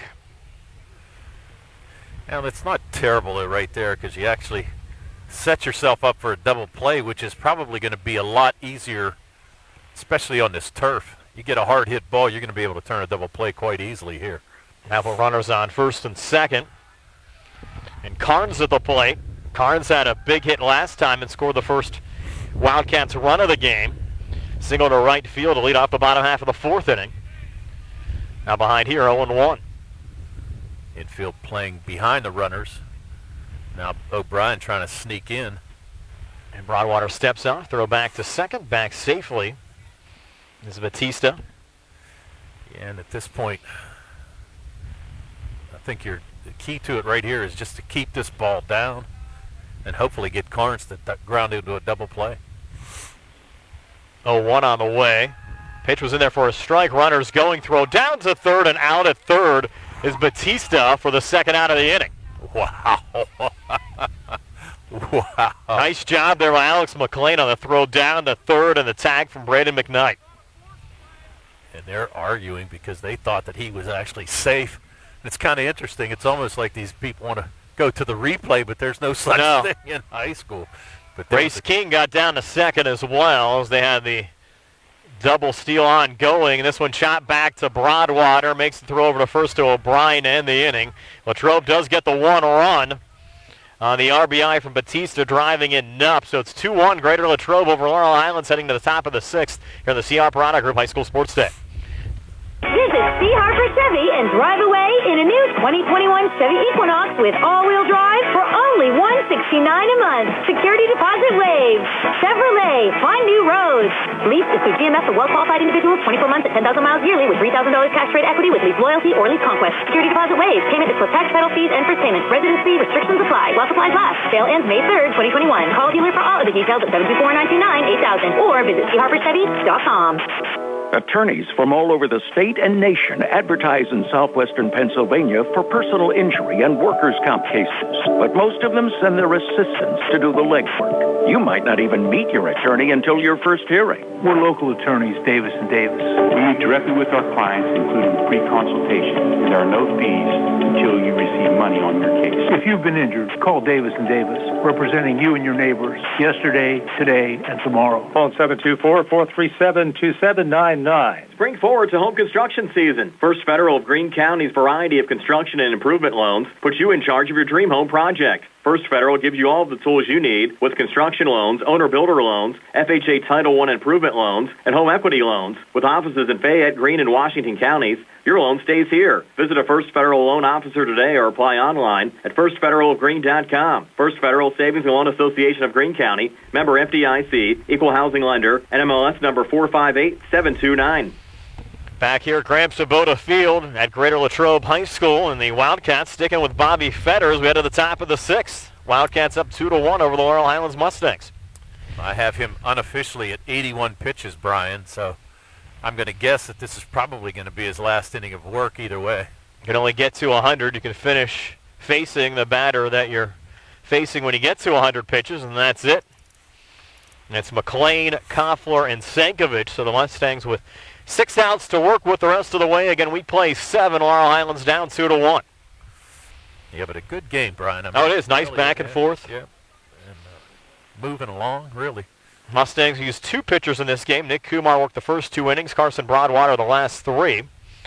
Bobby Fetter's gone the entire way for Greater Latrobe so far. And Alex Mclean, who's 1 for 2 today. I mentioned that single back in the first inning.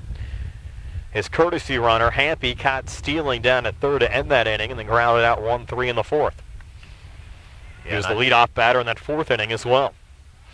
And you talk about Broadwater. I only have him at 44 pitches through his 3 innings of work, so I would not be surprised to see him back out. We see no activity in the bullpen for the Mustangs. Do see some activity in for the Latrobe Wildcats. McLean fouls off the first pitch here, 0-1.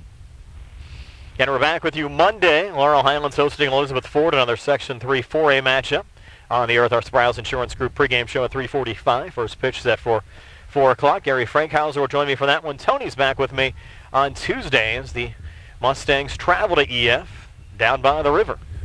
Down by the river. Weather pending. Weather pending, yes. That's Wiley Field down there in Elizabeth. Yeah, I haven't been down there for 45 years, Brian. Count 1-1 now. Fetter to McLean off speed pitch. Missed low and outside, 2-1. Remember going down there when I was a Mustang years and years ago, and that was a huge field, big outfield. A lot of homes around the complex there as well. 2-1 pitch, misses outside, 3-1. You see a lot of these schools, especially that play off campus, hop around and play different complexes, and it looks like that's been pretty much EF's home field. You mentioned, Tony, for 45 years. Easily, yeah. 3-1 on the way, and therefore a strike. We go full 3-2. Fetter to McLean. Yeah, not a bad take there by McLean. Really kind of waited out a little bit. You need a couple base runners here, and it'd be nice for the Mustangs to start off with the leadoff runner on. We do have some activity now in the Wildcats bullpen. 3-2 pitch here, chopped to third. This is going to be a tough play. Charging from third, unable to make the throw in time. Amatucci trying to get it off to Tucker Knupp. Kind of one-hopped it over to first, and a good hustle there from Alex McLean. Had to get him an infield single there, Tom. Most definitely. It was a tough play. It was a little bit of dribbler. Amatucci playing back and more towards the line, so he had to charge it. I think he might have had a little trouble getting it out of his glove, but still, McLean would have beat the throw anyway. And now you have McFadden, courtesy running. So McFadden getting an opportunity here. Not a Braden O'Brien now at the plate. His first at-bat of the game. Came on in place of Zach Koffler playing first. Koffler was 0 for 1 and was hit by a pitch last time up. And O'Brien's had some timely hits for the Mustangs so far this season, including a couple against Greensburg-Salem Monday and Tuesday. Yeah, they could use one here for sure. 1-0 pitch from Fetter, and O'Brien sends this one high into the sky to left center field, and getting under it and making the catch there, Batista in center for the first out of the inning. And Batista not only had to fight the winds a little bit, had to fight the lights too. He had a nice job, and actually O'Brien didn't miss that pitch by much. No. McFadden stays at first, and now Tai Sankovic coming to the plate, batting from the left side. Sankovic had a good day at the plate so far today. He's 2 for 2, and as we said, he took both of the pitches, outside pitches, to left field. Yeah, opposite field. Yep, 2 nice pieces of hitting by Sankovic, and right now you can see shortstop's kind of shading a little bit more to third base this time, not giving him as much. He was actually playing him pretty much straight up in the previous 2 at-bats. Took strike 1 from Bobby Fetter. Now Fetter's 0-1, and Sankovic fouls this one off the field house. The field house, and better hope those are bulletproof windows. I would have guessed they would be. They installed them right next to the baseball field. Yeah. Count 0-2. Really nice sports complex here at Greater Latrobe High School. So they've done a lot of improvements over the last couple of years. 0-2 pitch. High and outside. And before they actually had this complex here, Latrobe used to play off campus. Yes. There's a little park there in downtown Latrobe.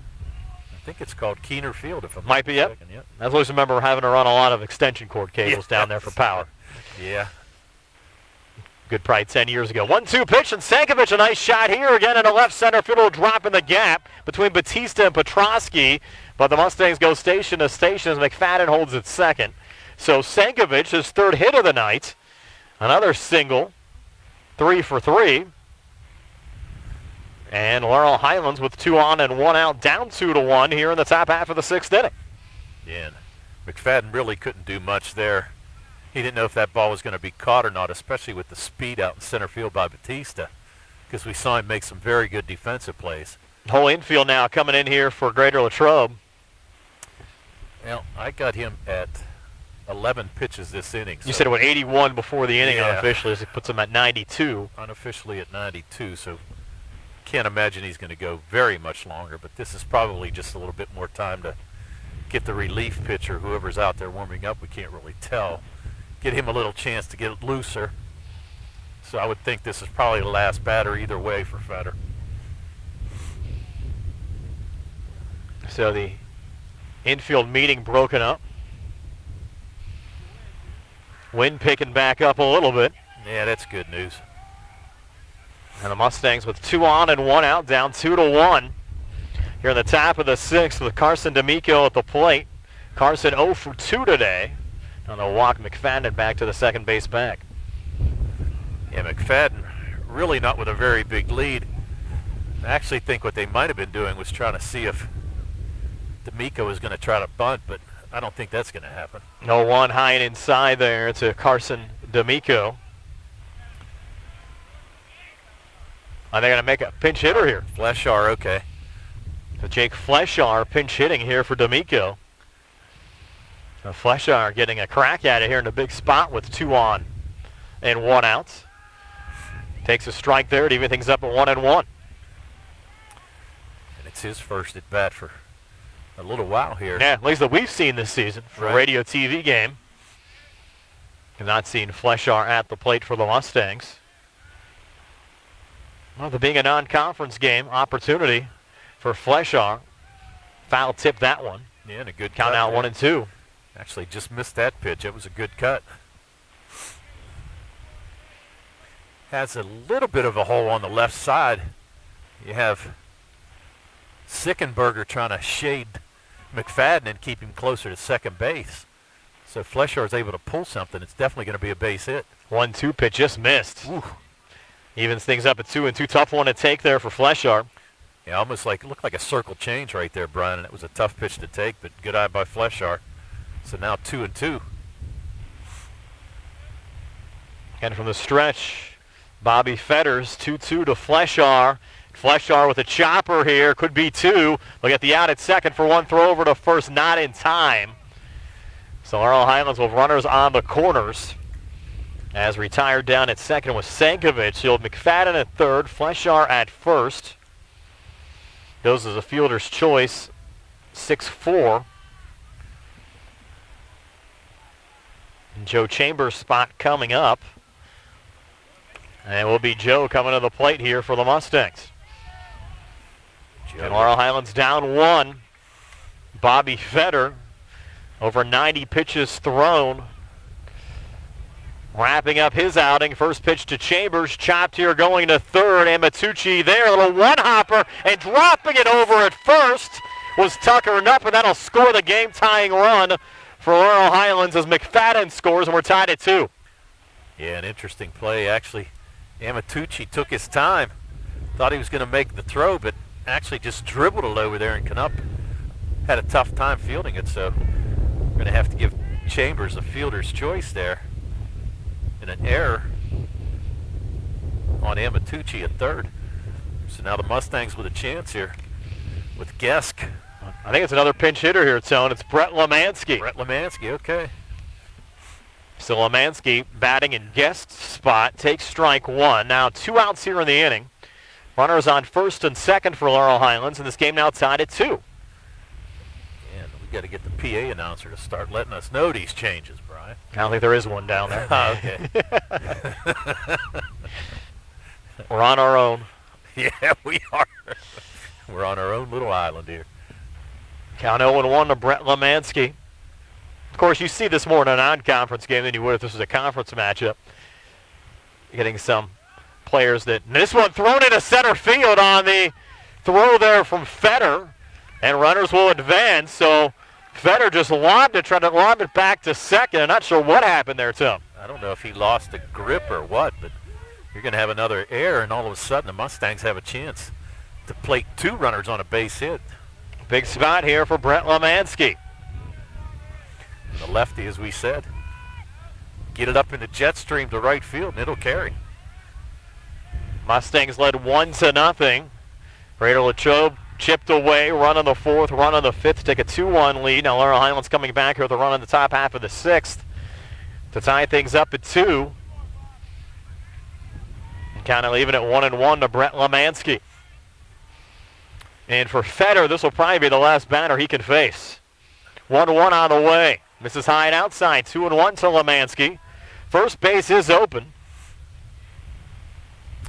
Well, the thing of it is, though, do you want to get to the top of the order? You have Hampy on deck instead of Early. 2-1 pitch on the way. That one fouled off. Kind of a surprise second-round draft pick for the Steelers. Took a tight end out of Penn State. Did they take Friarmuth? Yep. Oh, you got to love it. Didn't see that pick coming, though. Not at all.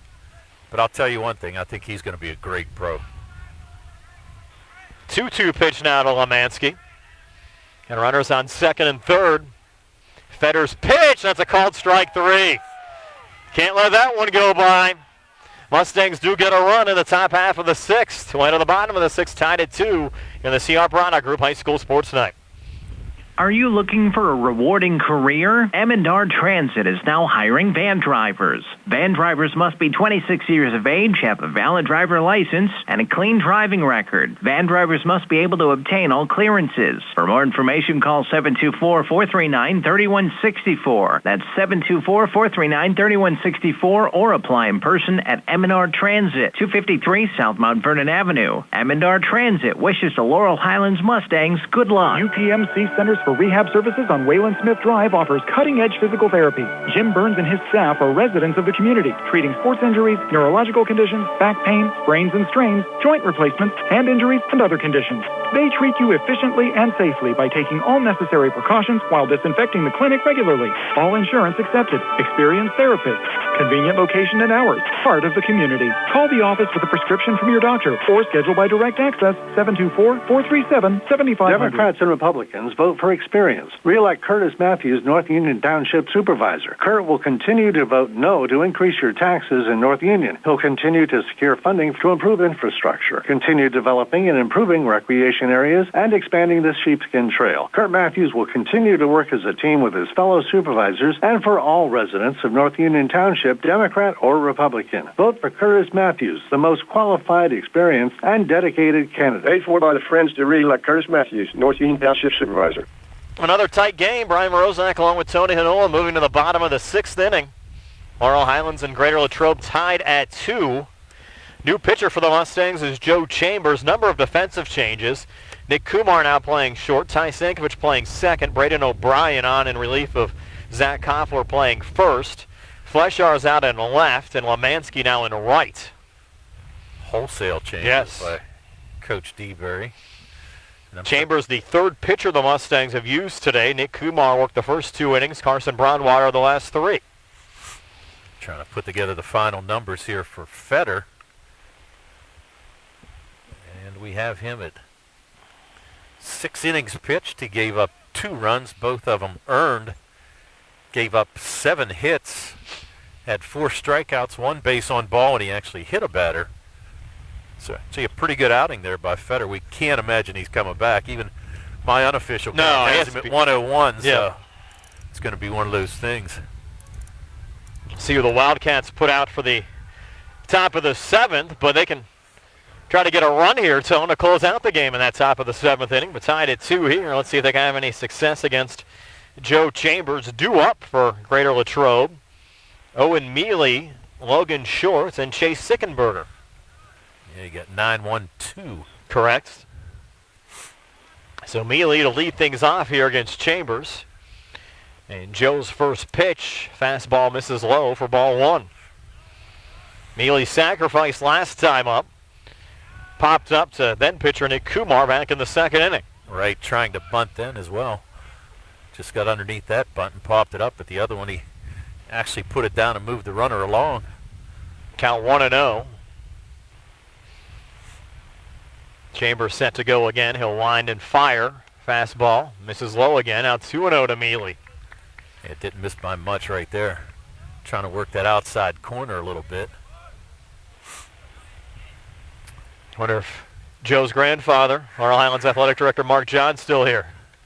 If he is, he got to be free. Yes, he had shorts on. Count out 2-1. Joe coming through with a nice pitch there. I wouldn't be surprised if Coach John's listening to us on driving home. Back. Yep. Driving home. Count 2-1 now. Chambers to Mclean, and Mclean, a little chopper going right back in Joe's direction, throws over to first to O'Brien to record the out 1-3 to retire Mclean. Good start here in the bottom half of the 6th inning.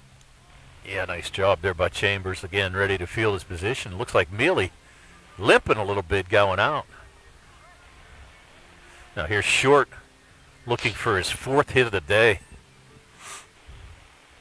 He's had a great game so far for the Wildcats, no doubt. Couple doubles and a single. 3 for 3. As the Wildcats start the 4th time through the batting lineup. And Short takes the first pitch low for ball 1. As we said, he's 20 hits on the year, and 11 of those extra base hits. Now the 1-0 pitch. Another fastball right down the pipe for a strike to even things up at 1-1. Yeah, that pitch right there had a little giddy up on it yes, by it Chambers. Did. Trying to take the most of his opportunity and make the most of his opportunity here on the mound for Laurel Highlands. Well, right now. That one misses low and outside. 2-1 now. Chambers to Short. Right now he's the pitcher of record, even though Correct. They're tied. In a 2-2 game. Yep.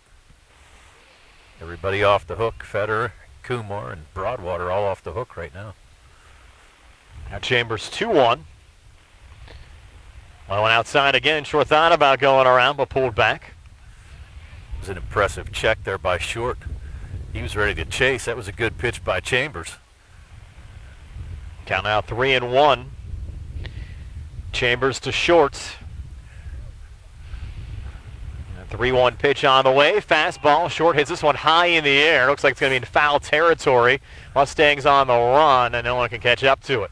That one right in between O'Brien, Sankovic, and Lemansky. No, Lemansky's out and right. Correct. Yeah, that's tough. I mean, they just fell into no man's land right there. Lemansky had a lot of turf to cover. That would have been a tough play either way, even if he would have got to it. Not a lot of foul territory here. Count now full of 3-2. One out here, bottom of the 6th game, tied at 2. Joe Chambers to Logan Short. And the payoff pitch, fastball, and Short with a hard ground ball through on the left side, right in between Kumar and McKnight. So Short 4 for 4 in this game. Came in with a 444 average, probably up around 500 right now. Easily. Well, you figure. He's got 4 hits today. So, yeah, he's 12 for 21. Hitting over 500 right now.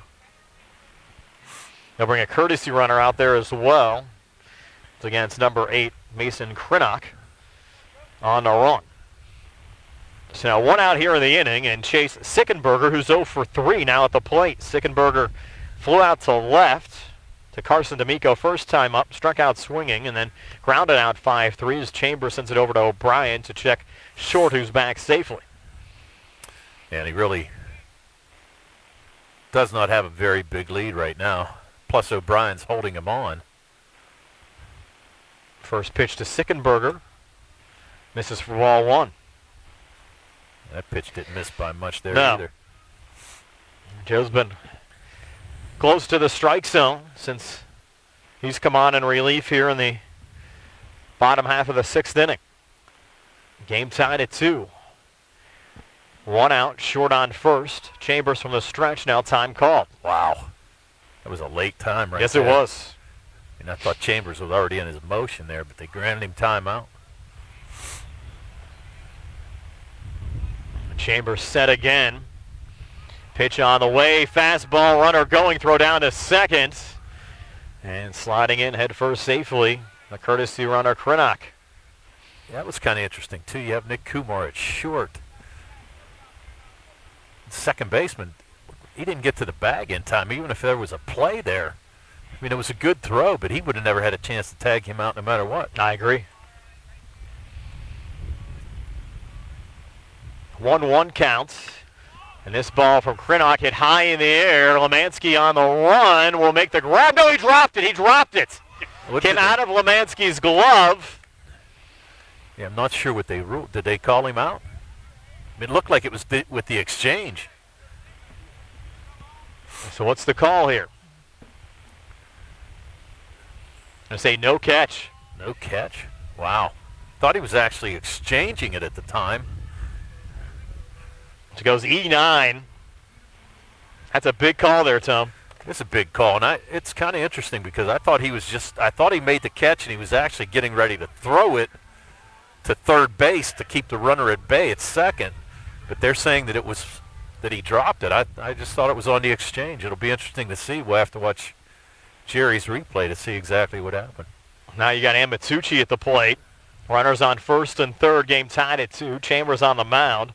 Amatucci 0 for 3 today. Did get on via an error back in the third inning. Yeah, and he's hit the ball hard. A couple of times up.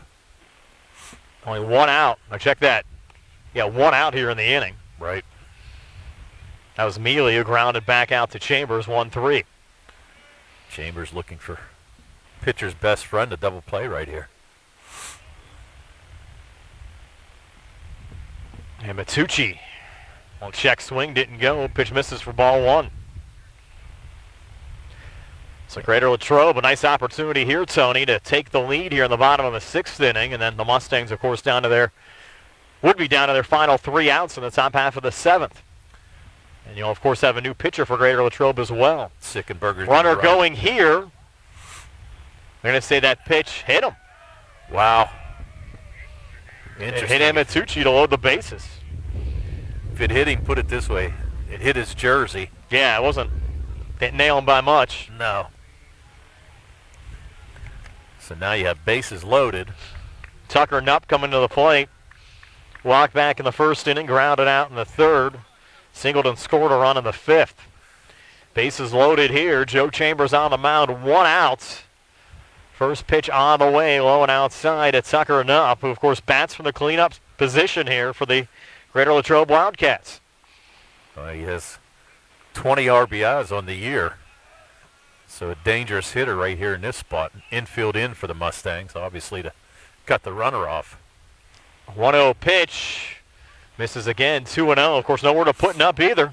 No. Not missing by much either. He's been all around the strike zone. It hasn't walked anybody, just hit that batter. The last batter, Amatucci, but you got to think that Knupp's waiting dead red right here. Fastball right down the pipe, no swing there from Tucker Knupp. Count moves to 2-1. I actually think that was a pretty good pitch by Chambers right there. He kind of caught the inside corner with that pitch. I don't think Knupp could have turned on it anyway. I don't think he was set. 2-1 now to Knupp. Knupp, a well-hit ball here to right center field in Lemansky's direction. Gets over his head and bounces all the way back to the wall. Wildcats will score at least 2. And into second safely is Knupp. The throw gets away at third, so 3 runs will score on the play here for the Greater Latrobe Wildcats. Yeah, and you got to give him a couple RBIs right there. Yeah, the courtesy runner, Crinnock, for short scoring, Sickenberger scoring, Amatucci scoring, and into second is Knupp. I'd say 2 RBIs there for Knupp. 2 RBIs and Amatucci scoring on an error. I think that throw was, who did we say is at second base? At second for the Mustangs is Sankovic. Okey-dokey. And now at the plate is Petrosky for Greater Latrobe, takes strike 1. Walk back in the 1st inning, couple of ground outs in the 3rd and 5th. Still only 1 out here in the inning. Chambers 0-1 to Petrosky, hit on the ground to 3rd. There is McKnight. Throw over to first to O'Brien to record the out 5-3. And advancing down at third is Nupp. 2 outs now in the inning. So Nupp picks up his 21st and 22nd RBI. That's a fantastic year in high school baseball, considering you played 15 games. Pretty much. Unless the Mustangs can rally back in the top of the 7th, might be the game-winning hit tonight. Very much, very well could be. Wildcats now up 5-2. At the plate now, Batista. There's strike 1. Now you can only imagine, you've got a Latrobe team who's really hit the ball hard all night long. And in that conference they're in that section they're in, they're playing Franklin Regional, who at this point is ranked #1 by Max Preps in the state of Pennsylvania. Correct. So how good is that team? We saw the Panthers in the WPIL semis last time we played spring baseball. Mustangs upset them. And at West Mifflin High School, Laurel Highlands played in 5A. Laurel Highlands moving from 5A to 4A due to enrollment in the offseason. That one popped up. O'Brien in foul territory makes the grab for the 3rd out of the inning, but Greater Latrobe getting 3 runs here in the bottom of the 6th. Now leading Laurel Highlands 5-2. Mustangs down to their final 3 outs when we come back here on the CR Product Group High School Sports Night. South Union Township Supervisor Robert Schiffbauer wishes the best of luck to the Laurel Highlands Mustangs this season and in the playoffs. During these uncertain times, a lot of hard work goes into a successful season, and that includes the cooperation of players, coaches, and their families. South Union Township Supervisor Robert Schiffbauer commends all of those whose hard work has gone into making this a successful season. Like our local teams, Robert Schiffbauer is working hard to make life better for the residents of South Union Township. Good luck to the Laurel Highlands Mustangs from South Union Township Supervisor Robert Schiffbauer. With the rest of the world, Peachin Pharmacy is following the developments of the COVID-19 pandemic. Your safety is a priority at Peachin Pharmacy. For prescriptions, you have many options. Peachin's offers free delivery, free mail, and curbside pickup. If you come into the store, Peachin's follows all of the CDC and state safety recommendations. As always, if you have concerns about your medications, call 724-626-9600 or visit Peachin Pharmacy inside the Peachin Market in Connellsville or online at peachinpharmacy.com. I'm attorney Bill Martin of Radcliffe Law, and I've handled all sorts of workplace accident cases over the past 10 years. When you're hurt at work, your employer's main goal is to get you back to work. But you may not be physically ready to return.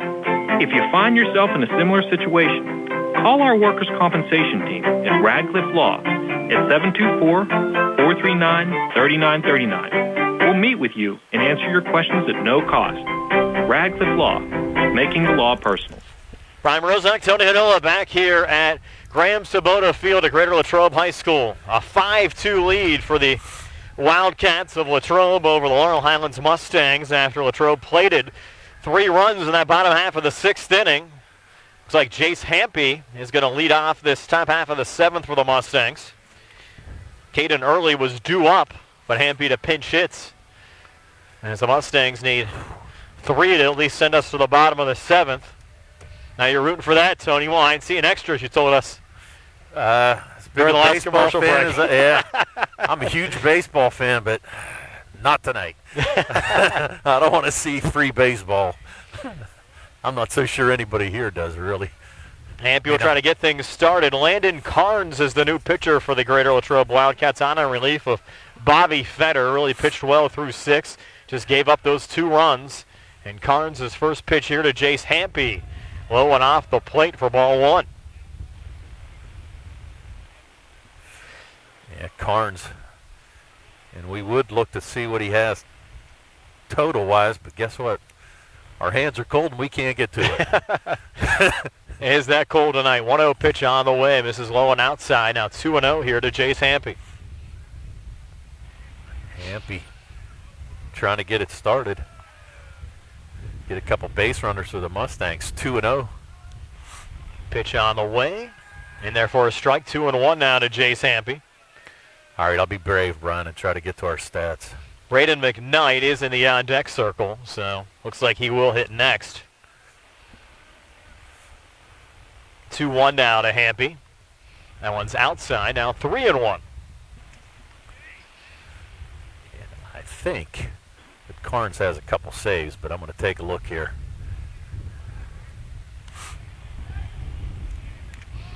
Carnes a deep breath. Line and fire the 3-1 here to Hampy. And Jace fouls it off, and we'll go 4-3-2. Let's see here. Able to dig it up? I am.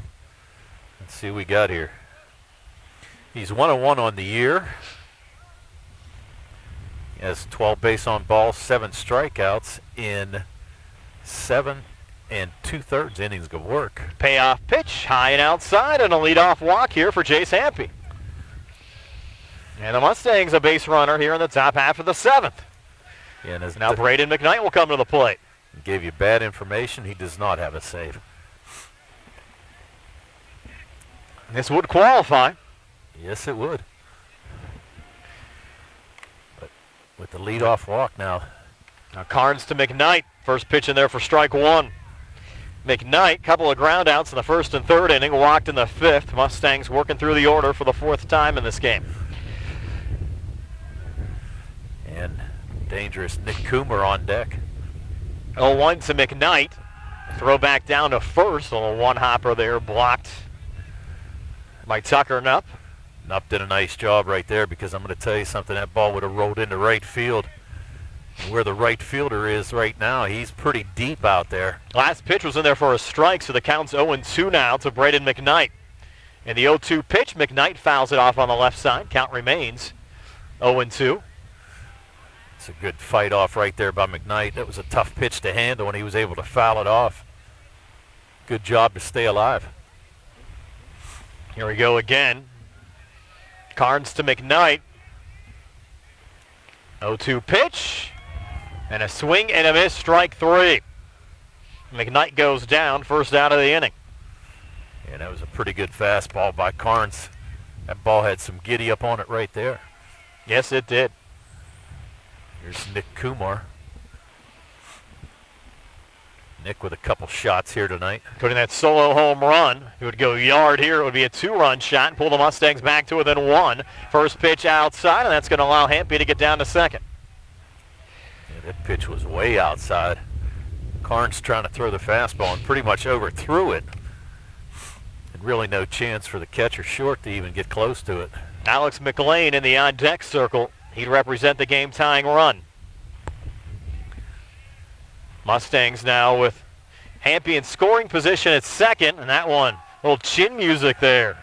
As Kumar backed off. Count 2-0 now to Nick. First base now open. A little high chin music. At this point, I would be extremely careful with Kumar.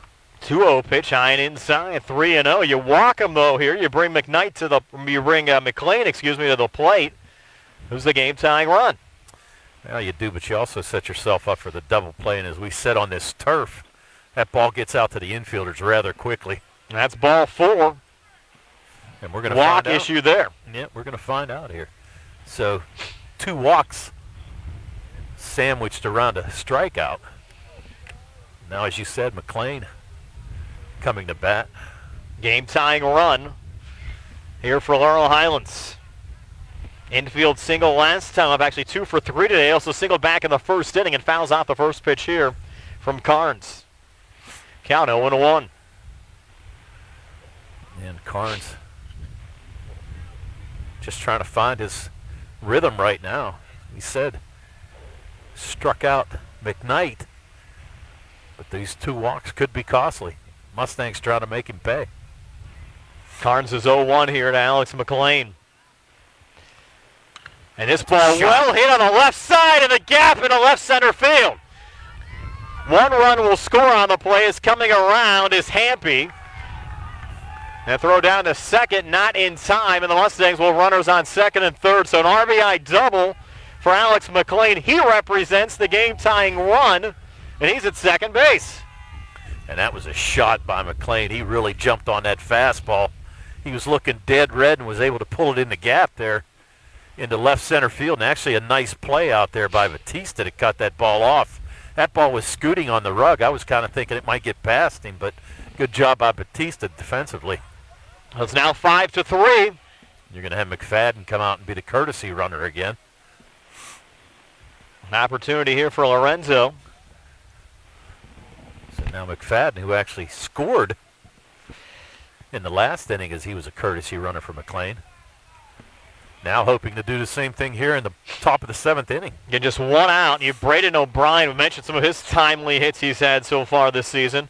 Now at the plate, he had a well-hit ball that was caught by Batista last inning, and that ball hops off the plate, and it was caught there by the catcher Logan Short. So they count 1-0 now to Braden O'Brien. Yeah, and really, Kumar had no chance to score on that play, but came down the line a little bit. He thought about it, but that ball just didn't get away enough. You might as well take a chance there. Why not? Sure. Come down the line a little bit, maybe force a throw. 1-0 pitch. Misses there again, and it's 2-0. That was a pretty good-looking pitch right there. Carnes pretty much relying just on the fastball here, Brian. So if O'Brien can time it up. That one high and inside again, and it's 3-0. It's unbelievable. Well, you've got the outfield playing deep as well, so guess what? A base hit, I know it's going to get out there quickly, but really you're going to have a chance to score a couple runs because you're going to have to make a fantastic throw, either from center field or left field. 3-0 pitch. I think O'Brien taking all the way there. It's 3-1. Oh, yeah, he had to take there, no doubt. That was the first good pitch he saw. And actually, I thought that one was a little bit high. Now the 3-1. Low for ball 4, and they're all loaded up for Laurel Highlands here in the top of the 7th. Well, and you got to think that, well, no, I thought they might come out and try to talk to Carnes, but they're going to leave him. They're going to ride him. So it's a 5-3 lead for Greater Latrobe. We have one out. Top of the 7th inning. Logan Carnes on in relief, or Landon Carnes, excuse me, on in relief of Bobby Fetter. Fetter gave up 2 runs through 6 innings.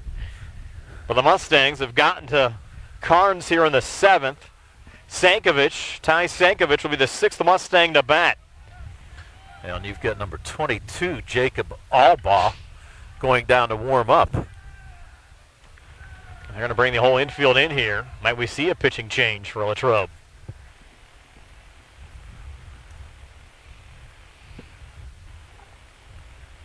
Greater Latrobe, 3 runs in the bottom of the 6th inning to take a 5-2 lead.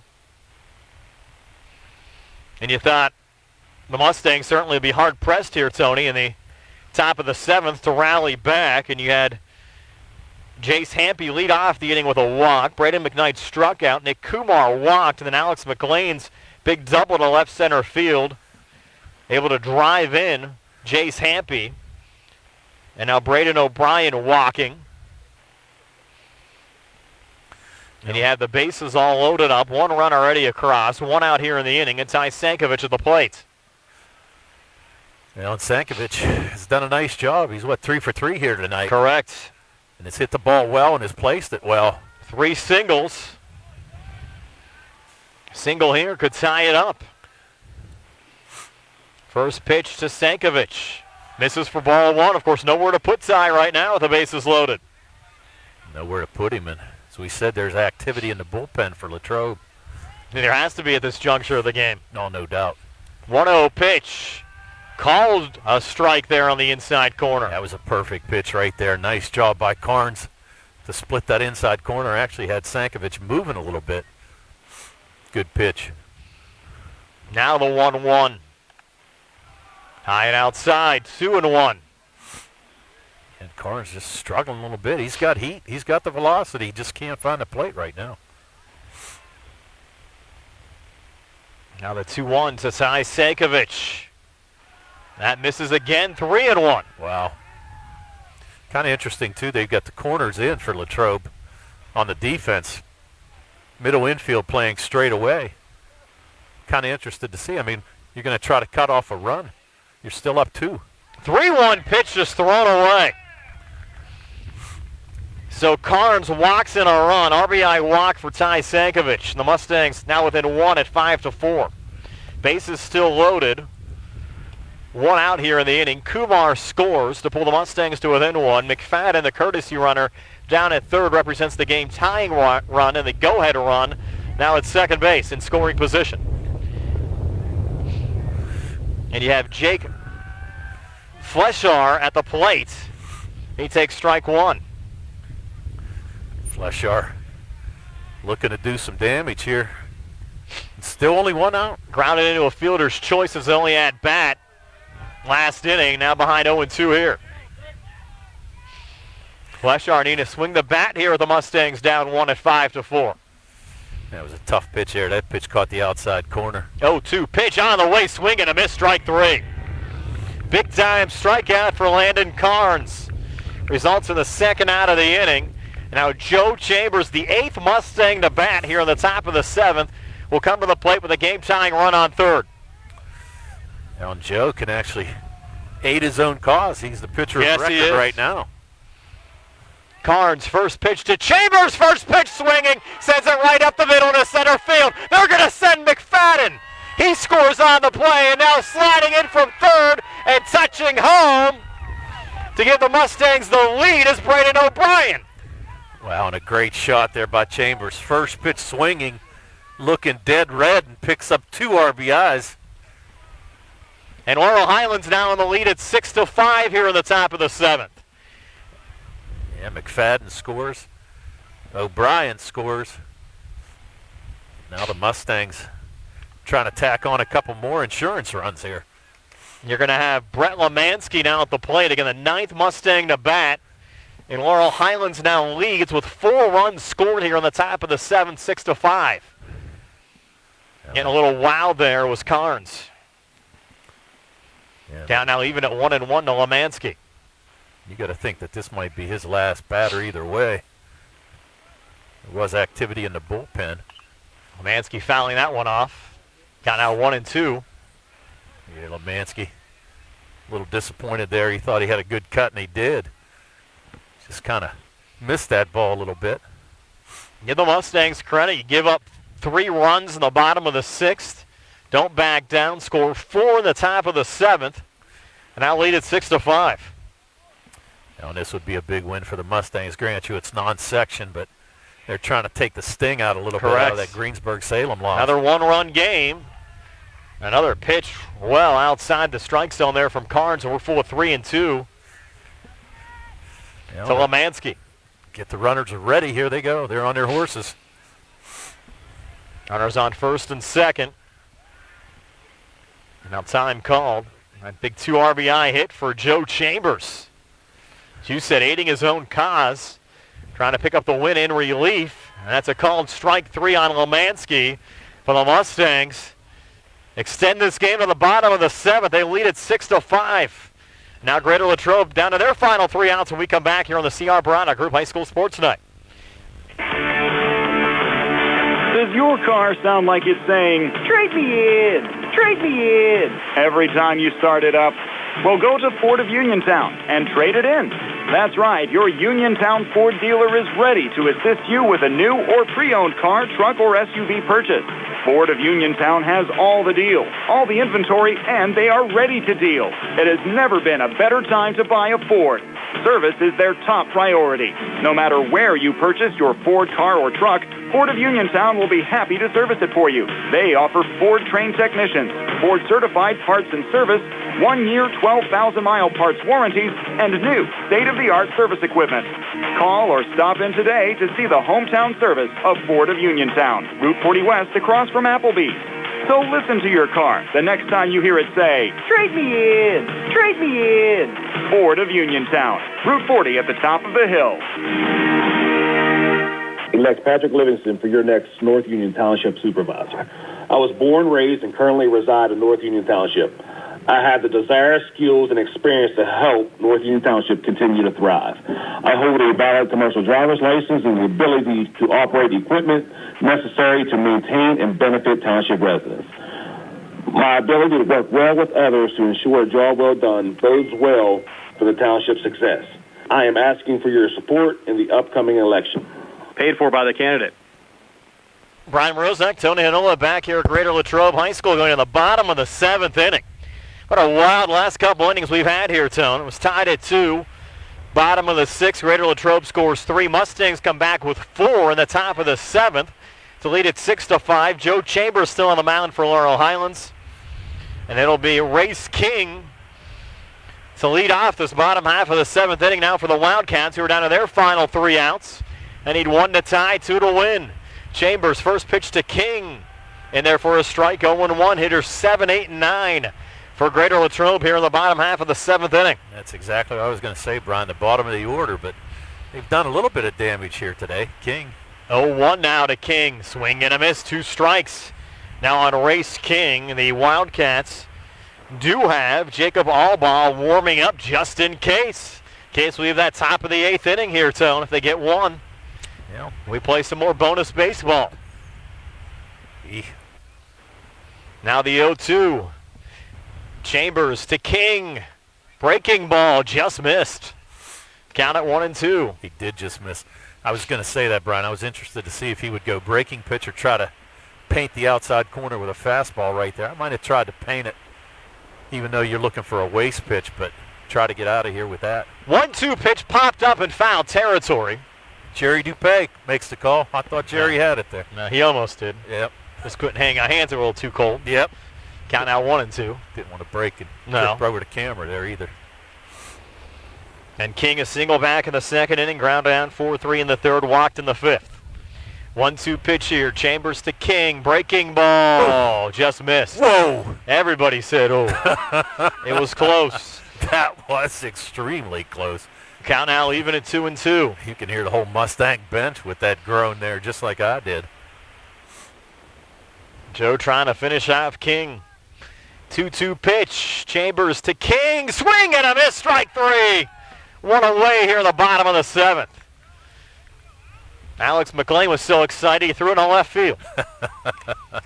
That's okay. He's cold too, Brian. Yes. Now Landon Carnes coming to the plate. Carnes, the pitcher of record, now for Greater Latrobe. Chambers bailed himself off the hook of a loss with a big 2 RBI hit, putting the Mustangs up 6-5. See if Carnes can help his own cause. Chambers first pitch to Carnes. Check swing, didn't go. Count at 1-0. Well, we're going to hope he doesn't, because we're going to be homers here, because obviously we're here for the Mustangs. So they've been warming up the Mustang bus for about an hour. 1-0 pitch. That's in there for a strike, 1-1. I don't think they're warming it up for the players. I think the bus driver's probably freezing in there too. God. Count now 1-1. Actually, I wish he'd back it up and put the fumes next to us. I'd like to warm up myself. They breathe in a couple of those fumes. Might do you some good tonight. Yeah, no kid. 1-1 pitch on the way. That one misses low. We're 2-1 now. Chambers to Carnes. 1 out. Bases empty. Mustangs up 6-5 over the Greater Latrobe Wildcats. Friday night high school baseball here in Westmoreland County. It's been a good one. Back and forth game on a very chilly and windy night. 2-1 pitch, and this ball chopped right back to Chambers. Throw over to O'Brien at first for the 2nd out of the inning, and the Mustangs 1 out away from a come-from-behind win. And a big come-from-behind win, too, Brian. Gives them a lot. If they're able to pull this out and hold on to this lead, win this game, gives them a lot of momentum going into Monday's game against a pretty good Elizabeth Forward team. Mustangs had all kinds of close games as of late.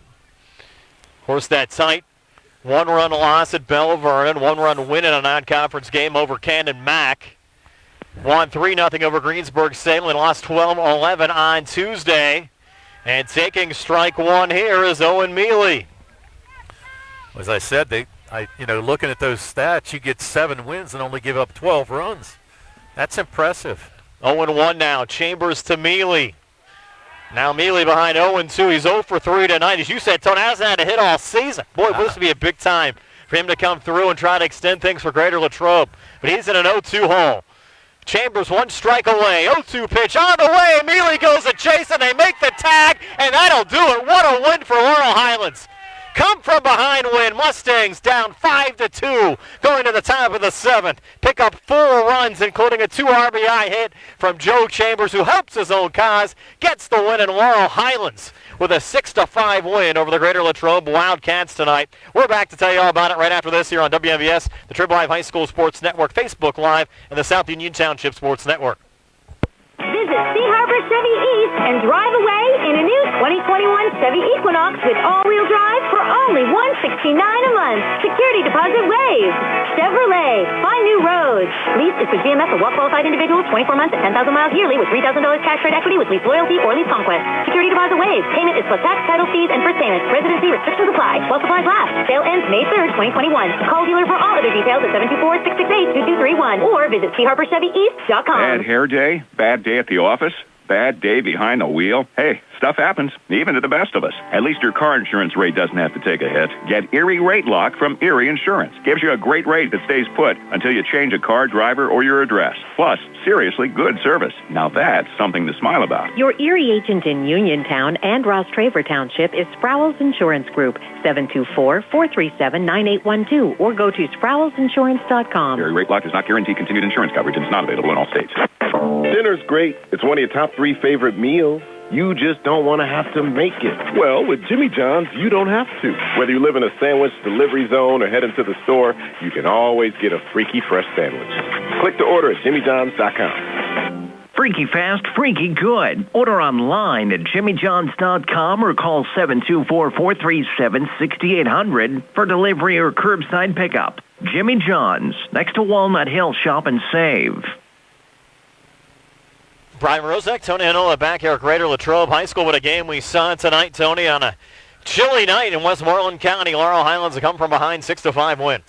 Yes, it was, Brian. A great game for the Mustangs. As we said, really just trying to build momentum going into the last 4 section games, and that's a big win against a good Latrobe team. And like I said, the Mustangs won despite having 4 errors, but did a nice job and pulled it out there in the top of the 7th inning. Great win for the Mustangs. And Laurel Highlands a 6-5 win, and we're back with more conference baseball next week against Elizabeth Forward, Monday and Tuesday, both games starting at 4 o'clock on the air Monday with our Sprowls Insurance Group pregame show at 3:45. Yes, sir, and they'll be ready to go, hopefully. Well, that'll do it for us tonight. For Tony Hanola, Jerry Dupay, Nick Barczyk back inside our WV Medicine Uniontown Hospital studios. This is Brian Morozak saying have yourselves a pleasant good evening. We're going to go and try to get warm. Laurel Highlands, they're hot right now, a 6-5 win over Greater Latrobe tonight.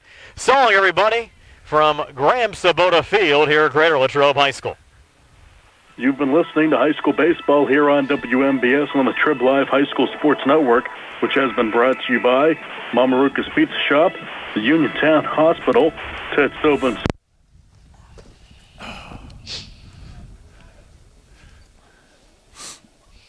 Tonight's game here on the South Union Township Sports Network was brought to you as a joint cooperative venture featuring Township Supervisors Bob Schiffbauer, Rick Vernon, and Jason Scott, Atlantic Broadband Cable, Armstrong Cable, and our friends at CUTV, including Gary Smith and his staff. Again, Brian Morozak with Tony Hanola and Jerry Dupay. Your final score, Laurel Highlands 6 and Greater Latrobe 5. This has been a South Union Township Sports Network presentation.